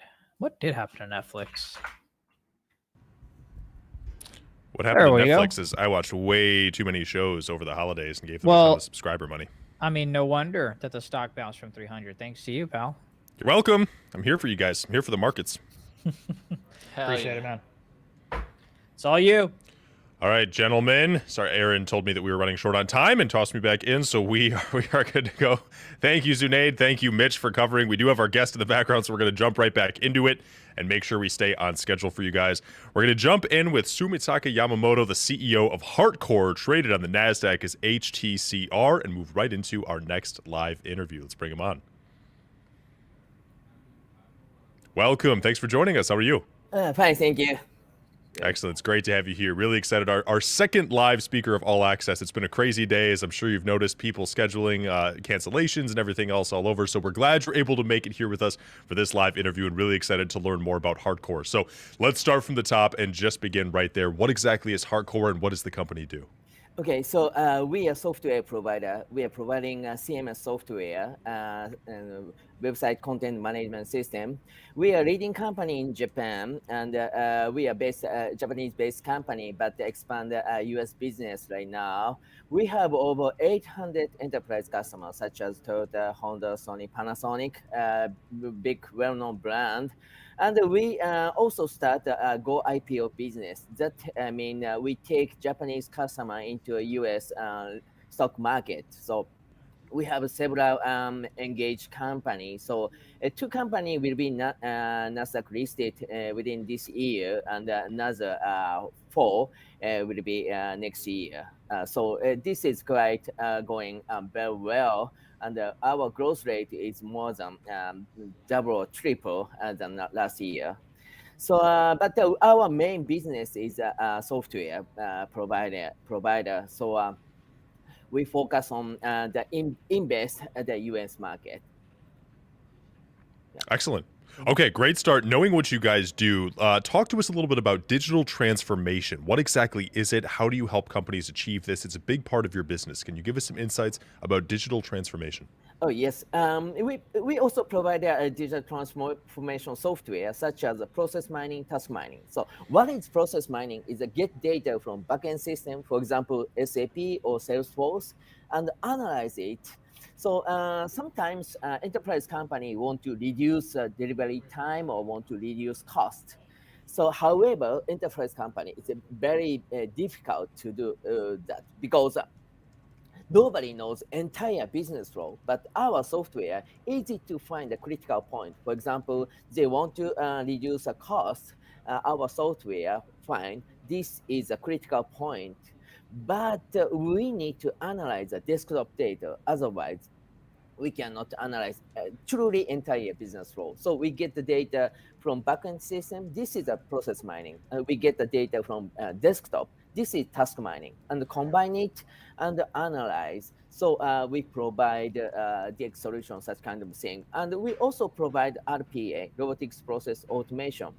Most RPA run on Windows, but our RPA run on Mac, iOS, Android too. And we also support very old OS such as Solaris, HPUX, and AIX. This is a quite blue ocean for us. So we provide this robotics process automation. Fantastic. Okay, and I want to talk about Hardcore a little bit specifically. What about your management and your leadership team makes you uniquely situated to provide digital transformation? What about your team really sets you apart in this space?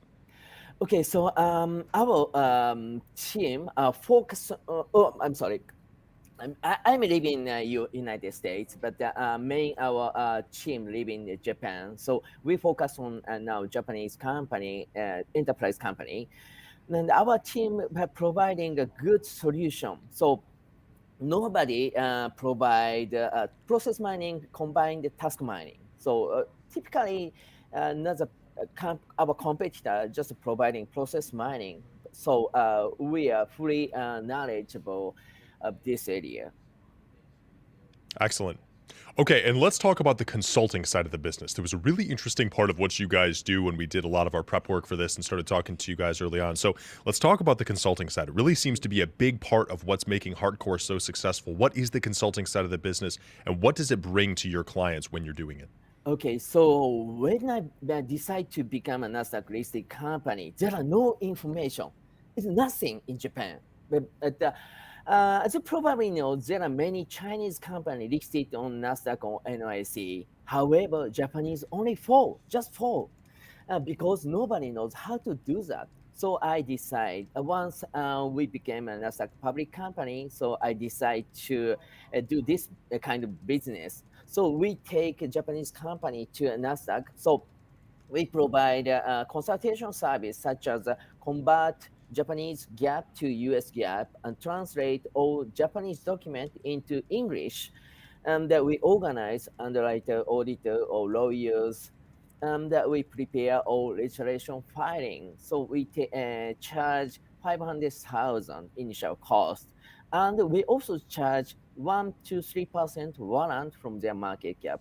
Once they become a public company, we automatically get 1 to 3% from their market cap. This means that one of our client, Airwing, they already announced their market cap will be 600 million. So we charge them 1%. This means we get 6 million from them. This is a good growth rate for us. Fantastic. No, it makes a lot of sense. And so with 1% of these market caps, when you're talking about the consulting arm specifically, you just entered your 5th Go IPO consulting agreement with SBC Medical Group, who I think you may have mentioned a little bit earlier. But what role are you going to play in helping SBC go public? And what's led to this string of success? And more specifically, I guess, when you're helping a company go public and you're getting 1% of that market cap, what does the process look like helping them go public? What all goes into that? Okay, so SBC, they are very big company. So their revenue is over 1 billion. So and they have over 10 subsidiary company. We have to convert all Japanese statement into US GAAP. This is a little bit tough work, and we translate all documents, include the paper. So in Japan, we use many paper document for the invoice and pro forma invoice and contract, everything. So we translate everything into English. We also organize underwriter, auditors, and the lawyers. And the SBC group decide this pack. So we prepare S4 filing right now. So this is our typical work. Outstanding. Okay, all good insights on the consulting side. Now, I want to talk about Hardcore Day a little bit here too. Really, really interesting. You just hosted your first in 3 years in Tokyo. I'm first of all, I'm curious to know. I'm sure COVID affected the Hardcore Day very much when that was going on. I'd love to hear about how you guys came out of that. But what exactly is Hardcore Day 2? Can you tell us what's so significant about it? Oh, yes.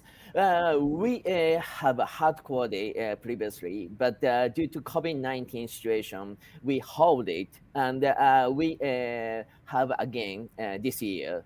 So there are over 300 enterprise clients visit our hardcore day. We have a several truck, 18 truck for the customer truck or our own truck. And that is a great success. We have several pipelines right now, and our revenue is going up. So that is a great day for us. Terrific. Okay, so knowing more about that, I also want to talk about some more of the recent news that you guys have, in addition to just what you're doing on the facility side of the business. You recently acquired a majority stake in Sigma Ways. What's so big about this for Hardcore? Why does it matter so much, and what is it going to mean for the business moving forward? Okay, so Sigmaway is a San Francisco Bay Area company.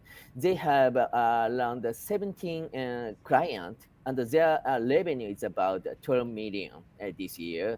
They are SI vendor. They provide the software for the customer. So we acquire them, and we have a very synergistic business with them because our customer in Japan, they always require the development for the customization for each company. So we don't have any engineer at that time. So we always ask our partner companies so providing development or customization for the company.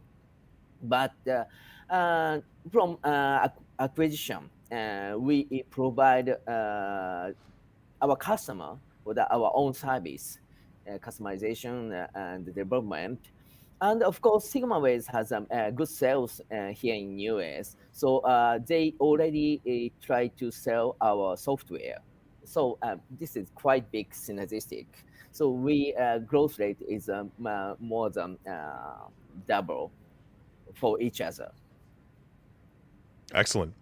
Okay, great info there too. And so let's go back to the process of going public as a company, right, a little bit, right? And what you're helping the companies do here. What's the biggest challenge facing a company when they're going public? What is the key to a successful IPO in your opinion? And start to finish, a perfect process going public as a company, what does that look like? What are the key factors that need to be there in order to make that IPO successful? Okay, so main key factor is a passion of a CEO. So this is most important. There are many hurdles. There are many difficult cases they have. Typically, I also have a very big barrier, but always passion solve these kind of problems. So I always ask the company to have a passion. So this is a big case. And another technical issue. So Japanese law and US law is quite different. Sometimes it's a conflict.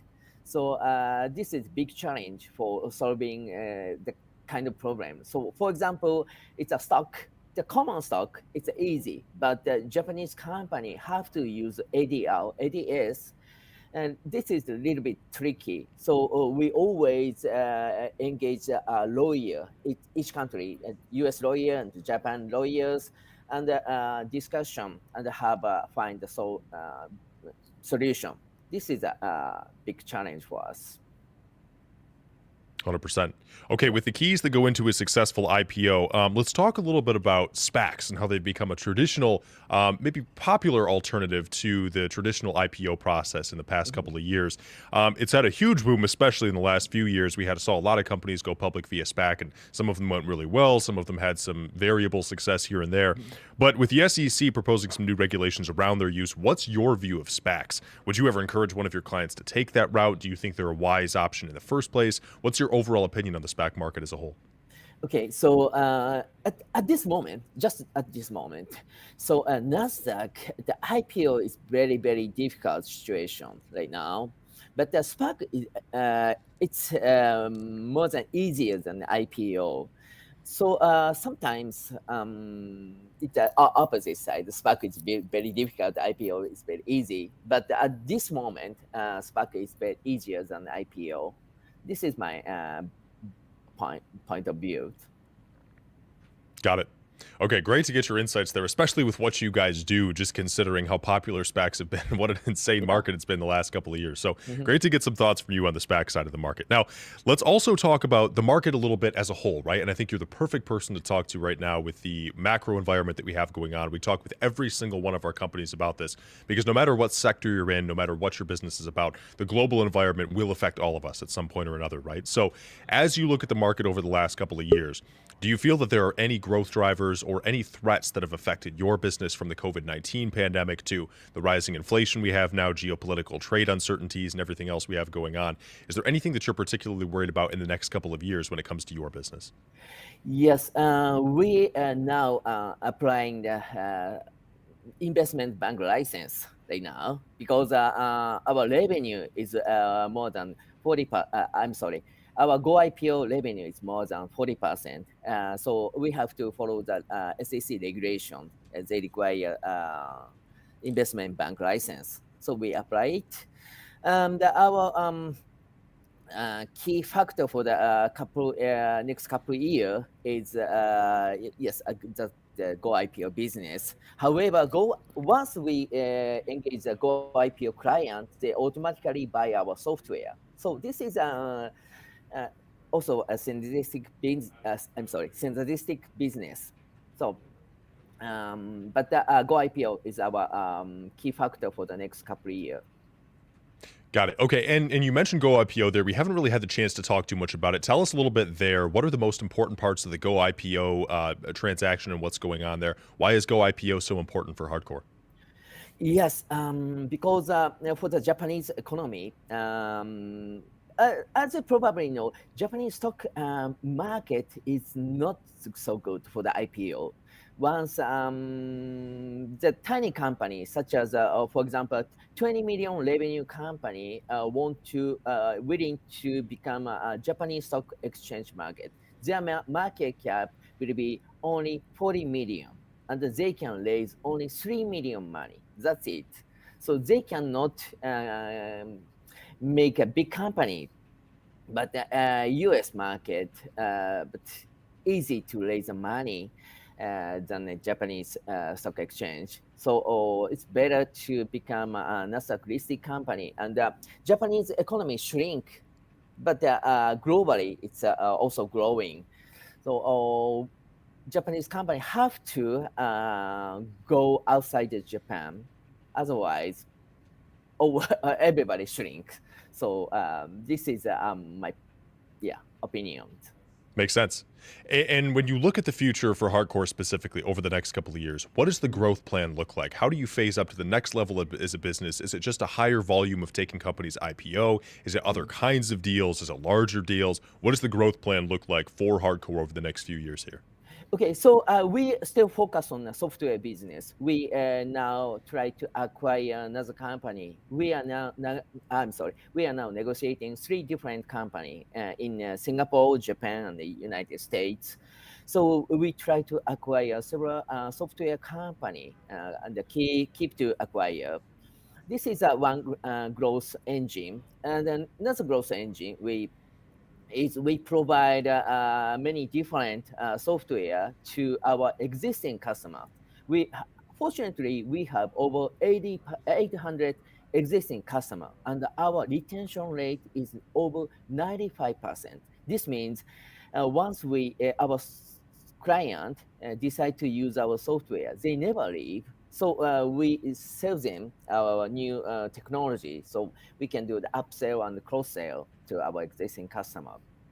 This is another engine for us. And also, of course, we Go IPO is important for next couple of years.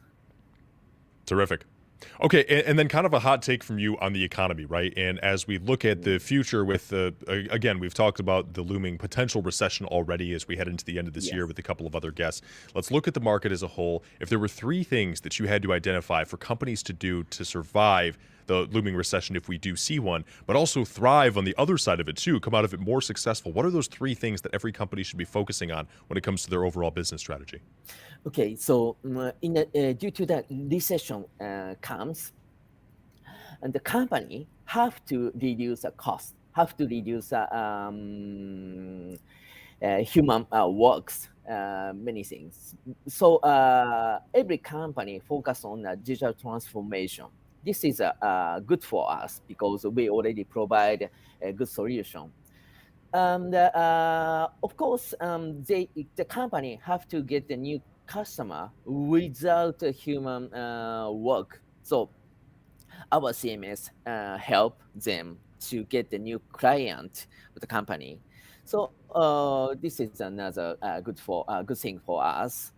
And also, every tiny company want to become a big company. So recession is a big chance. So bad economy is a good chance to growth for the new business.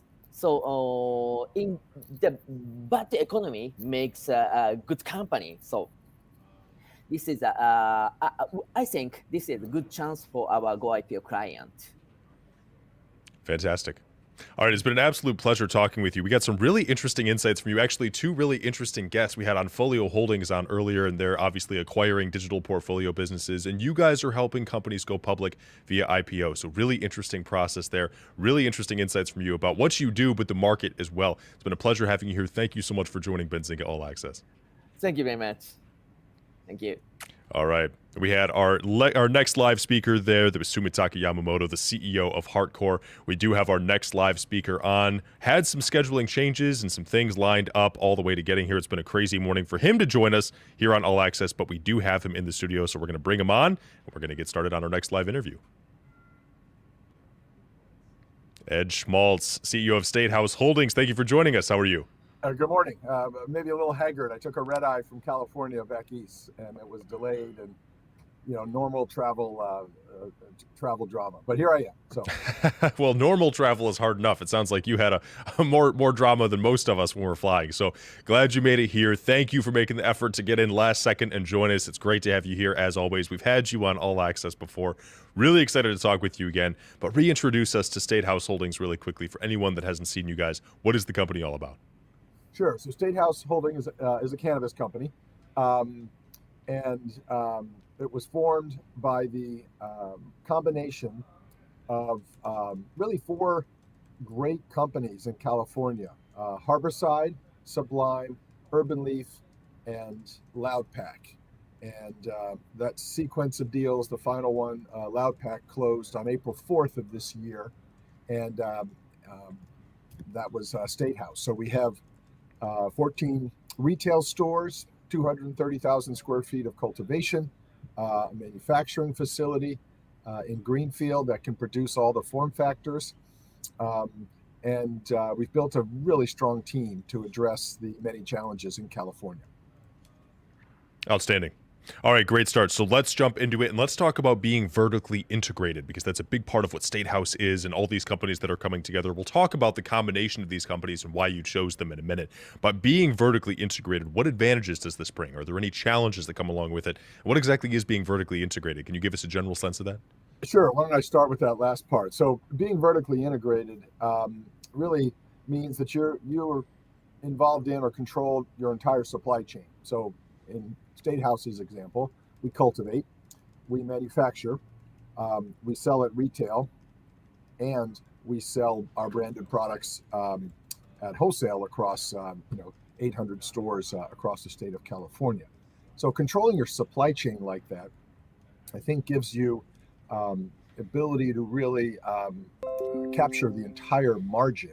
And we're seeing that product that we grow, we manufacture, and we sell in our retail stores, we're getting in about mid-70s gross margins. So despite a very difficult cannabis market in California, our retail stores are enjoying strong margins. And we're currently about 40% of our product sold is our own product in our retail stores. And we're looking to take that up to 45, maybe as high as 50. Although I believe if you're over 50, you tend to detract from the overall retail experience. But I have to say, I sure like the gross margin possibilities that we're seeing right now. So 45-ish probably feels about right for the percent of sales coming from our own brands in our own retail stores. So I think that speaks to, one, you control your supply chain. You can choose, you want transparency, how you talk about it with your customers, and then you get the benefits of that, of capturing that entire margin, and really helping you control your price, and your segmentation in the market for your customers. Excellent. Okay, so now let's talk about, State House being composed of a few different companies that have all come together here. It's the result of a merger between 4 companies.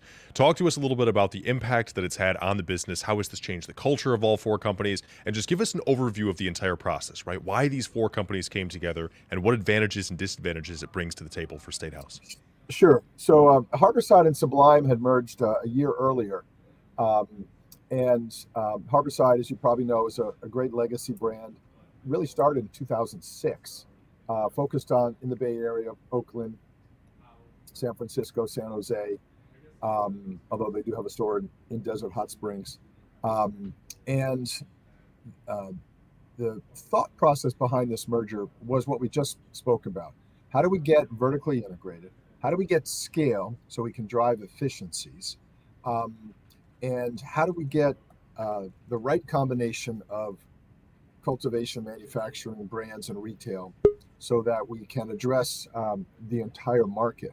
I think we sort of have a Goldilocks combination of assets here. We don't have too much of any one business. We don't have too much manufacturing, too much cultivation, and we have an opportunity to grow the entire business.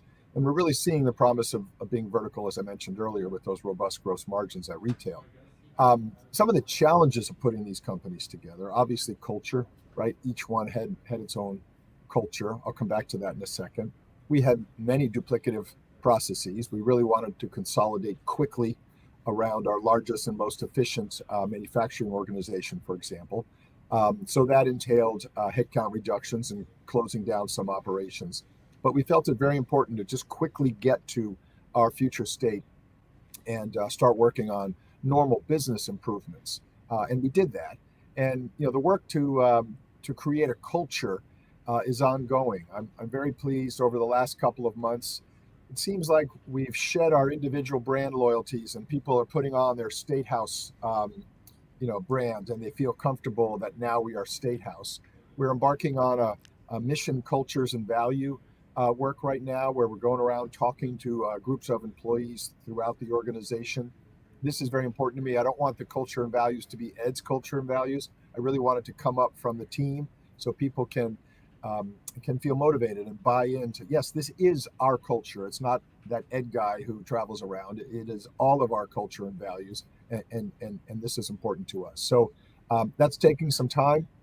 Early meetings have been, it's very exciting, the thinking and the enthusiasm that the employees are showing, and I look forward to really rolling out a kind of a codified set of mission and values that we've all had a hand in creating in the first quarter. Excellent. Okay, and as a part of all that, you guys claim to be California's most developed cannabis platform, right? Can you take us through some of the reasons that you guys view that as being what you are, the most developed platform in the space right now? Well, I think we've got some real strengths here. We were just named California's #1 and #2 cannabis retailers in the entire state by an LA magazine. Harborside was #1, Urban Leaf was #2. Fantastic. All of our retail stores are on a common technology platform, which I think matters in terms of controlling data and being able to roll out other programs like loyalty programs to our customers, to give them reasons to continue to come back to our stores. It can't be just about price, right? It has to be about service. It has to be about the heritage and the confidence that, hey, those retailers know what they're doing, those Harborside and Urban Leaf people, and I'm going to take my business there. we're rolling out home delivery around our retail stores so we can keep that customer in the fold, whether they want to come to a store, buy online, pick up in the store, or stay at home and have it brought to them. Our manufacturing operation, we're adding additional automation to drive efficiencies there, and we're expanding our white label business. So we're making manufactured products for other brands to leverage our large capability there and to cover fixed costs. And then on the cultivation side, we're in the midst of making some additional adjustments to our cultivation, adding some additional lights and CO2 capabilities to enhance yield, while at the same time really focusing that operation to drive down costs. So I'm pretty upbeat about our ability to continue to deliver excellent product and excellent services to our customers, while at the same time driving additional efficiencies that are going to directly impact our bottom line. And that's the game in California, right? It's the world's largest market. Fantastic. But you've got to be lean, and you've got to be willing to, just fight every day to satisfy that customer and to generate repeat business. And I think we have the right team to do that. Great. Okay. And speaking to that, right, you just talked about the top line a little bit, 77% increase in Q3 revenue year over year. How did you guys achieve this? It seems, obviously, whatever you're doing seems to be working here with the vertically integrated brand, but can we expect more numbers like this going forward? What do you think were the key growth drivers? I wish. I mean, the bulk of that came from adding on the new businesses, right? Particularly the Urban Leaf retail stores, which really drove that growth. Comping that in the second quarter of next year, I do not expect to see a 77% growth number unless we do some sort of large acquisition. I think in 2023 in California, it's tough out there now, and a lot of companies are struggling, and we just need to remain focused on our customer, delivering great products at really good value, and then making sure that we are constantly looking to adjust our cost structure down and be as efficient as we possibly can. And if we can do that, maintain those customers relations, enhance those customer relations, and something we're doing that maybe a lot of companies aren't yet is we're really working hard to build our relationships in the industry with like-minded companies. Some might even call them competitors. We are, if their stores are not overlapping our stores, that's an opportunity for us to put our brands there. So I think in difficult times, I think all great companies figure out how to manage their business and what to go after to take advantage of that difficulty and position themselves for future success. That makes a lot of sense. Okay, and to dig into that a little bit further, right? You just talked about the tough environment that we're seeing out there right now. What are some of the factors going into making the environment so difficult to work in? What are some of the challenges ahead? Obviously, we know about the cannabis industry and the biggest things that are holding back some of the growth we all think that can be seen. But what are some of the things that make your environment specifically so challenging? Yeah, I think California has a very well-entrenched illicit market, right? It's probably 2 or 3 times the size of the legal market. And, they don't pay taxes. So automatically sort of a 25% discount to our prices. And I think when people hear the illicit market, they think, oh, some guy on a street corner, with a bag of weed in their pocket. No, that's not the case. Some of these illicit stores are beautiful, fully built out, well merchandised. You walk in and you think you're in a high-end store somewhere, but you're not. You're in an illicit shop. So that's a big challenge. I think gas prices in California, famous for many things, one of which is high gas prices, have been a challenge, and food inflation. So particularly customers with under $100,000 in household income, I think they're reducing purchases, reducing frequency of purchases, or transitioning to the illicit market because they can save money there. So to me, those are the 2 big challenges. If law enforcement could step in and more aggressively go after the illicit market, that'd be a significant improvement for the legal California cannabis industry.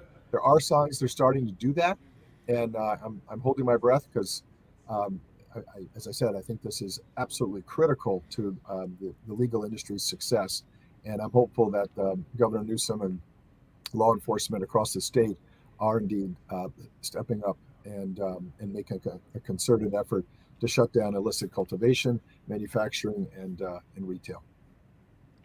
Got it. All right, good insights there. Now, improved practices is what you attributed the Salinas facility Q3 production in being up over 150%, the cost per pound being slashed by 56%. Can you talk a little bit more about some of these practices that led to these improved numbers?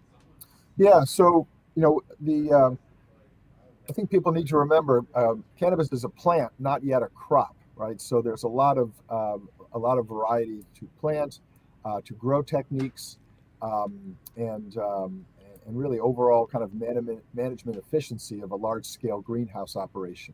So we've made significant improvements to our understanding of the plant, how we manage it. We're on a perpetual harvest there, so product comes out on a weekly basis. We've done a lot of testing and experimentation and really figured out our greenhouse operations, things like plant density, branching, all the kind of horticultural aspects of cannabis, and the results have been very positive. So we're looking to continue to refine. We're not going to have as much growth as we saw this past year, but we are expecting some significant improvements in our yields, in our grams per square foot, as we add additional things like light and CO2 to our operation to enhance the plant's life and its ability to grow. Understood. Okay, a couple of other things I want to run through here. Before I get too deep into some of the more recent news that we'll discuss really quickly, I know you guys have an updated deck too. We actually received that earlier this morning. If there's anything specific you want to pull out in there, we'll get it up on the screen. Anything you want to look through investors on before we dig in? I think, sure. Why don't we pop up that? Oh, you did. There you go. I think the third page. So that's the first. There we go. So nope, not the legal language. There you go. So I think this is really important. What we're trying to do is consolidate California. It's the world's largest market, as I said earlier, and I think the most influential. And scale matters in here to drive efficiencies. So we've addressed that. And then building a portfolio of leading brands. Our King Roll brand is the number 2 in the fast-growing infused pre-roll section. Smokies and Dime Bag are both in the top 5. And as more stores begin to be built out in California, as more municipalities open up, currently almost 2/3 of the municipalities in California do not allow cannabis retail. We see some significant growth in retail stores, which is additional real estate for our brands. That shelf space needs to be filled, and we think we can be a core part of anybody's selection. And then our retail business. While I love winning accolades like the number 1 and number 2 retailer in the state, I think more important is that relationship with a customer, that we are able to every day understand what he or she is buying, what different age demographics are buying, what promotions move them, what price points move them, what combination of products matter.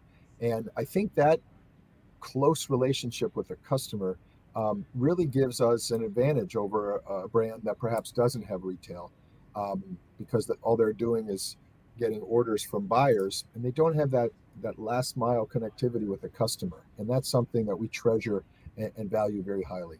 So I think those 3 aspects of really building out a dominant space in the world's largest cannabis market, having top brands, and then maintaining and enhancing that relationship with our customers is a recipe for success. Understood. Okay, and another recent piece of news here, I want to make sure I'm pronouncing this correctly, but Nabis, California's largest distributor, if that's how you say it, you guys recently partnered with them. What does this do for State House? Obviously, the largest distributor in California sounds like a big deal. I'm sure it offers up a lot of advantages. What does it mean for the business going forward? Yeah, well, it's a driver of efficiency. There's a reason people don't develop their own overnight delivery services. There's FedEx and UPS, and those companies are extremely efficient and move packages across the country, around the world, very well. And that was our thinking with Nabis. If they can do this more efficiently than we can, they have a better technology stack, capturing data better, and then with their scale, we believe that that's also helpful in terms of collecting our accounts receivable. As you can imagine, in a challenged retail environment, for a lot of retailers, staying on time with their bills is a challenge. And putting on my retailer hat, the first two bills we paid every week were Nabis and one of the other major distributors, because they carried a lot of the brands that we needed to put on our shelf. So I like the leverage that Nabis brought to the table as well. So much greater scale, much greater ability to move our product all across the state efficiently. We're saving a significant amount of money versus doing it ourselves. And I think it's the right move in the long run. Understood. Okay, drawing close on time, I want to ask the biggest question that I think is probably almost always on everyone's minds in this industry, right? Federal legalization, right? When it comes down to this topic, we talk about it at every one of our Benzinga cannabis conferences. We probably will be for some time until it happens. What's your take on where we sit now in the industry? What do you think has to happen in order for this to finally become complete? So, obviously what Biden did over the summer is encouraging, and having the administration look at descheduling, I think is certainly a win, just because that would give a lot of options in terms of what the government could do.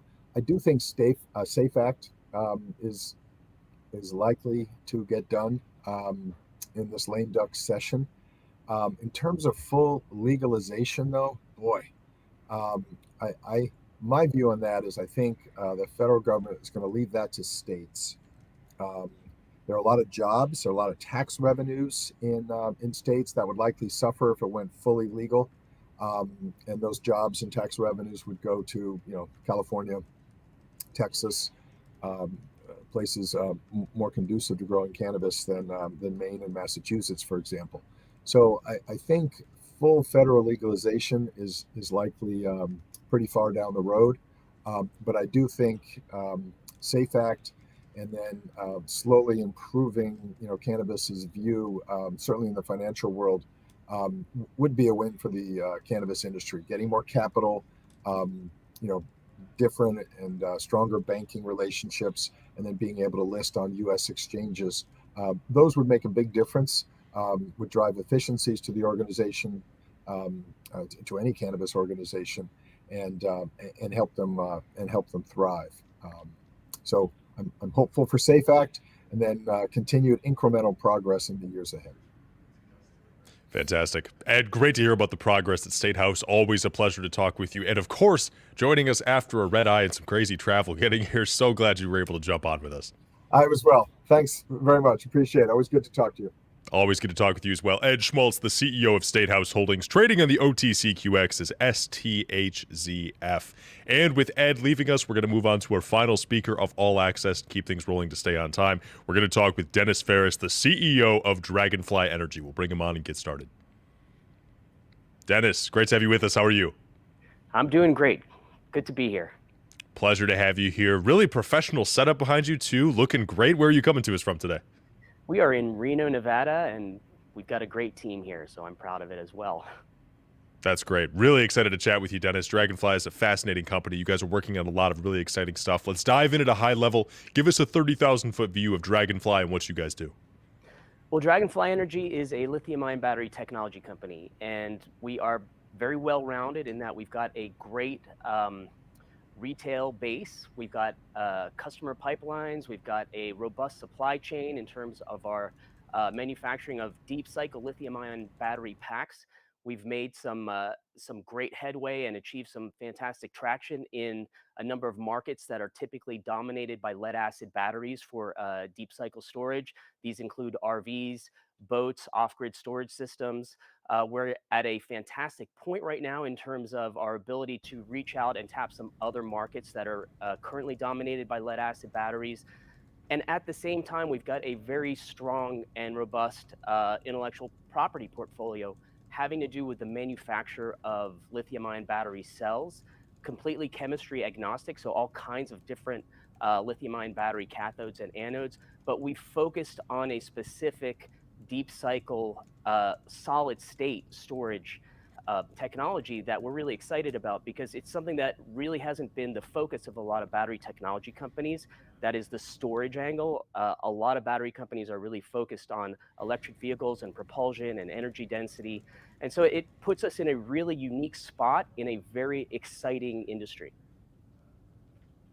Terrific. Okay, exciting start. Let's dive in from there and keep going with this. Tell us a little bit more about the technology, right? What makes Dragonfly's products different from competitors in the space and the industry that you guys are in? And if I'm not mistaken, you're actually the one that develops your technology and your product as well, correct? Well, we've got a much larger team, but as the founder, I developed the core technology having to do with the manufacturing processes for lithium-ion battery cells. But in terms of our core business, which is the assembly of lithium-ion battery packs, we've got a team that's very strong in product development. We've developed a whole slew of lead-acid battery replacements. But I think what really sets us apart is we focused on onshoring the assembly. We design all of our products. We assemble our products here. And we therefore are able to support the products in a way that's really unique in the industry. That's allowed us to really garner an incredible reputation, not just among our retail customers, but also among our OEM customers. So we are very prevalent in the RV space, and we've got a strategic partnership with Thor Industries, the largest RV manufacturer in the world. And so it really is our technology and our reputation that sets us apart. Terrific. Okay, so knowing that, moving into what you guys are doing, you guys are an American-based company, right? Is that particularly common in the lithium-ion battery space? What does it mean for Dragonfly? Are there any advantages that come along with that? Well, it's becoming increasingly more common, I would say. Certainly, the development of a lithium-ion battery infrastructure domestically has been forefront on a lot of people's minds. Certainly we have a very strong reliance on China currently, and that's something that a lot of us here are trying to change. So I think it's being American-based is important for us because we've been doing it for a while. Being in Nevada is significant because there's a lot of lithium here in the ground in Nevada. But we're unique also in our space. So in terms of the deep cycle energy storage space, assembling the batteries here, really doing a lot of the work here domestically is pretty unique in this space, in the RV space, in the marine space. And that's something that we've always been very proud of, and we're going to continue to expand on that domestic production, especially when we roll out our lithium-ion battery cell manufacturing technology. That will be done domestically. Got it. All right, awesome. And moving forward from that, you guys, talking a little bit about the company specifically, you guys have a strong commitment to the environment. It's talked about pretty frequently, big part of who you are, and seems to be a big part of your ethos. So how does that affect how you do business? Are there things that you do differently that other people in the space might not be doing to kind of maintain that commitment to the environment? Yeah, there's a number of facets to that question, actually. So first of all, the technology that really started Dragonfly Energy, the development of the manufacturing processes for lithium cells, was really focused on energy efficient, space efficient manufacturing processes that eliminate a lot of the toxic components, the solvents associated with conventional lithium-ion battery manufacturing. That's the technology that we are in the process of rolling out, building a pilot facility for. In terms of our core business and assembling battery packs that replace lead-acid batteries, that also has a very strong environmental component because lead-acid batteries globally are a challenge environmentally. Lead obviously is a toxic heavy metal, and if lead-acid batteries are not adequately recycled, they can wreak havoc with the environment. So, even the very, very small percentage of lead-acid batteries that are not recycled, especially globally, not domestically here, really do have an extreme effect on health and the environment. So combined, our core markets, our core products that we sell now, and the technologies that we're developing are focused on environmental issues that we're solving. And the long-term goal, ultimately, with rolling out the new manufacturing processes, is to facilitate a robust electrical grid, which ultimately will allow for more solar and wind, more intermittency onto the grid.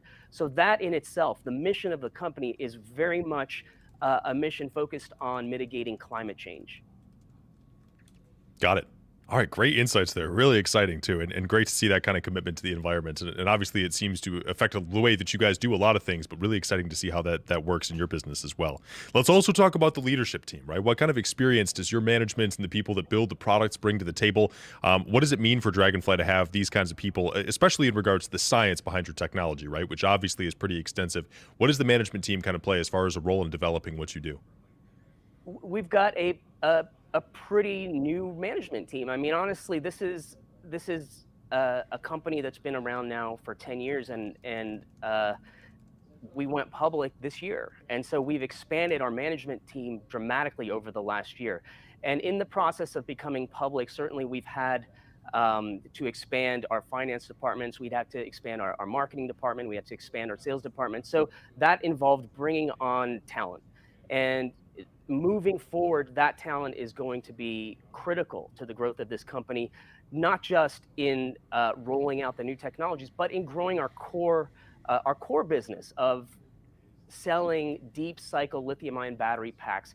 We need to break into other markets that we don't have a strong footprint in now. Things like work trucks and data centers and other industries that are currently dominated by lead acid batteries. And I think it's important to have a strong management team to understand how to do that. You know, when we were focused historically on one primary market, RVing, we did great, but now we've got to expand our footprint. And that, I think that's where the management team is really important.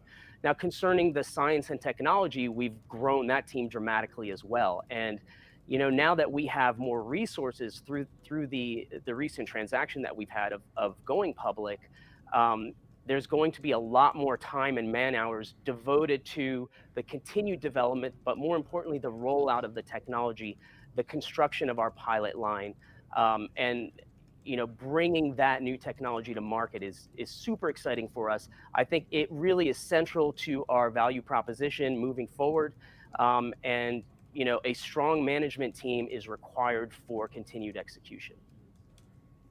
Excellent. Okay, really interesting there. Let's start to talk a little bit about some of the business side of things, right? You just listed on the NASDAQ. What was that process like for Dragonfly? What new opportunities does it open up for you guys? And for the investing side, too, what does it mean for investors in Dragonfly to now have you guys publicly traded? Well, you know, it was the natural progression for the company. You know, this is a company that that grew dramatically over the last, you know, 5-6 years. We hit an inflection point. We got to the point where we needed to raise some capital to continue the deployment of the cell manufacturing technology, the solid state cell deployment. And we got to the point where we had to devote some more significant resources to the growth of our downstream markets. And therefore, it was the natural progression. It wasn't something that I think was a goal of the company. Oh, we have to take this company public. This was just something where we hit a point where we needed to get to the next level. Being on the NASDAQ is important for our reputation. It's important for our ability to garner more larger customers. Now we're very transparent. You know, we report publicly, and therefore it's easier for larger companies to understand who we are, to very rapidly gauge where we are, both financially, but also technology-wise. Obviously, we're out talking about the company a lot more now. So being a public company is exciting, but it really just gets us on the playing field. It's not. It wasn't the, you know, the be-all end-all. This was just, as I said, the next step. It gets us on the playing field. It gets us to a point where we can continue growth in a way that we were able to in the past, but as a smaller company, we could do with the resources that we had. But now we're actually, you know, in the big leagues. That's how I like to think about it. And growth will only accelerate from here. Technology development will accelerate, and it's just a really exciting time for us and for everybody in this company. The growth and vertical trajectory, it's always awesome to see and really exciting, obviously, for you guys too. So congratulations on that. A little bit more on the recent news side of things too. You announced that all Keystone RV units, the largest towable RV manufacturer in the United States, actually, will be shipping with Dragonfly batteries. So obviously this sounds like a really big deal. Tell us what's going to have to happen to make this possible and why it's such a big milestone for you guys moving forward. Well, it's been happening. So Keystone has been delivering every product with Dragonfly batteries on board. And this is important because it really is a game changer in this industry, because conventionally towable RVs are delivered without batteries, and it's up to the dealers to put batteries on board. So Keystone has been a fantastic partner to work with for us because they've been very proactive in terms of developing the energy system on board. They've worked with us for years now in terms of working with the customers and determining what is the best product. And we love development. We love developing new products, and to have a partner like Keystone with a direct and robust communication with their customers allows this process to evolve in a way that we really feel confident that we're putting out the best product. So now we have an industry-changing scenario where every towable RV from the largest towable manufacturer is being delivered to the dealerships with lithium-ion batteries on board. This is not trivial. This is game-changing for the customer, because there are things you can do with lithium-ion batteries that you simply can't with conventional lead-acid batteries on your RV. All of a sudden, you can power an air conditioner, a hair dryer, microwave oven, very high-powered devices. You can put solar on the roof, and you can basically boondock, which means live off-grid. And Keystone's customers have been learning to do that and have really reaped the benefits of this new type of RVing. And Dragonfly, as the battery supplier, as a battery developer, we're so proud to be part of that change. We see it as a microcosm to a much larger change as we get to stationary storage and the growth in that market, and ultimately revolutionizing grid storage. But having a partner like Keystone to get to that level with us is really exciting, and it's been a fantastic experience for us. Amazing. I want to build on that a little bit too, coming out of all that momentum there. So much of the attention surrounding the lithium-ion batteries, especially recently, has been focused on the EV market, right? And we have plenty of headlines in the EV market with Tesla and some of the other companies coming for its market share and everything else going on there. But for you guys specifically, what other applications are lithium-ion batteries suited for? Is there some other kind of untapped market that you guys are looking to get into? It's funny you mentioned the focus on EVs, and you're right. Typically, new lithium-ion battery technologies, whether it be solid-state electrolytes or lithium metal anodes or silicon anodes, really is focused on energy density, on charge rate, on metrics that are critical to making an EV battery such that you can compete with an internal combustion engine. We are focused on something else. We're focused on deep cycle storage. So we're less. Although energy density is important, by energy density, I mean how heavy the battery is. Ultimately, yes, we want a lighter battery, but we're not concerned about driving 700 miles on a charge, right? We are more concerned about what's called the levelized cost, which is what is the cost of the battery over the lifetime of the battery, in terms of cents per kilowatt hours of storage. And so this is really the manufacturing costs amortized over the lifetime of the battery. So we're looking at long cycle life chemistries. That's why we're focused on lithium iron phosphate, graphite anodes. They're not the most energy dense, but they have been shown to last a very long time. And so that is a unique focus for us. The fact that we're focused on solid state batteries for our next generation, for the technology that we're in the process of developing right now and building a pilot line for right now. The reason we're doing that is not because we're trying to make a car battery, but because we're trying to make the battery non-flammable. Because ultimately we see a world where we have a large amount of storage in basically every building tied to the grid, because that level of distributed storage will provide for a more robust grid and allow for a lot more intermittency on the grid. That is, if the utility companies need to put more power on the grid, for example, to charge a lot more electric vehicles, then rather than building more fossil fuel burning plants, it actually is more cost effective to put more solar and wind and renewable sources onto the grid instead. So in that case, our focus of lithium-ion battery technology development is pretty unique. And I don't know that I'd call it untapped.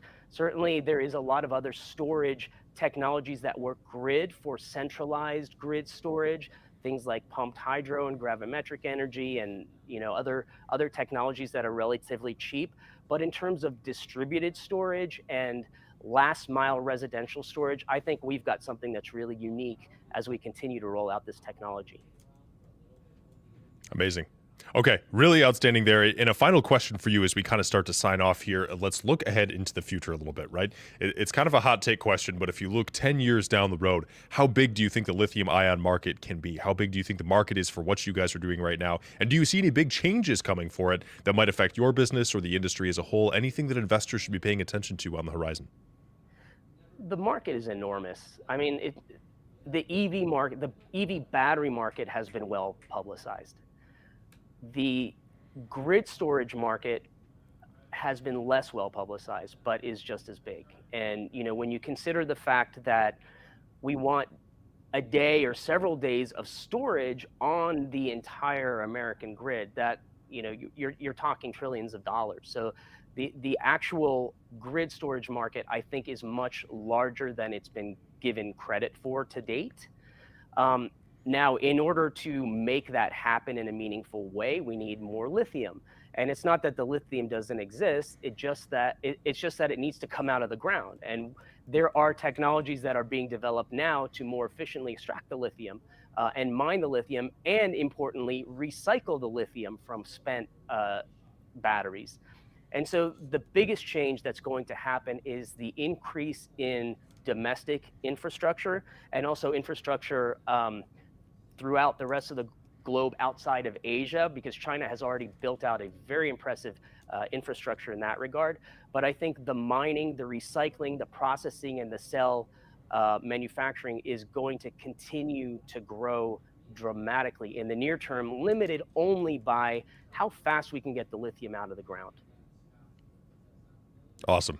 Painting a really exciting picture there, and obviously there's a lot more to come in this market, and a lot more that you guys are clearly going to bring to the market as well. So really looking forward to talking to you guys again soon. Thank you for joining us from your beautiful studio in Reno, Nevada. It's a great first conversation. Can't wait to chat again soon. Thanks, Michael. It was a pleasure to be here.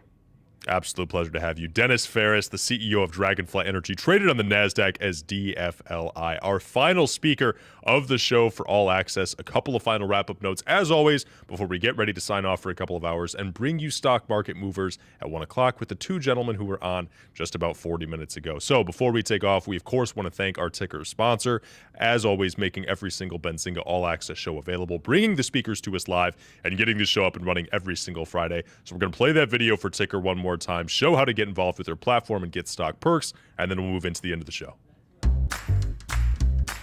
What is ticker?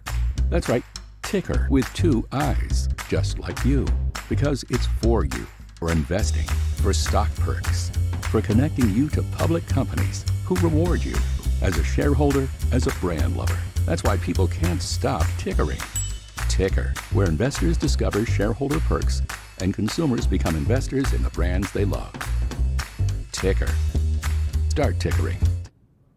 And that is going to wrap it here for us in the Benzinga team on December 2nd on Friday. We're going to head right into the weekend after this. Hopefully you all have some fun plans. We will be back next week. A lot of our team, of course, is going to be in New York City for those FinTech Awards, the Future of Crypto Conference. Again, check out the Benzinga events website if you haven't seen it already. It's going to be a fantastic 2-day conference covering everything in FinTech and, of course, the crazy cryptocurrency world we've seen so far this year. But we will be back nevertheless next Friday. We'll have a substitute team in. The team will be going strong with another full show and more companies coming to you live. In the meantime, check out benzinga.com, stay up to date on the news, and we'll see you all next week.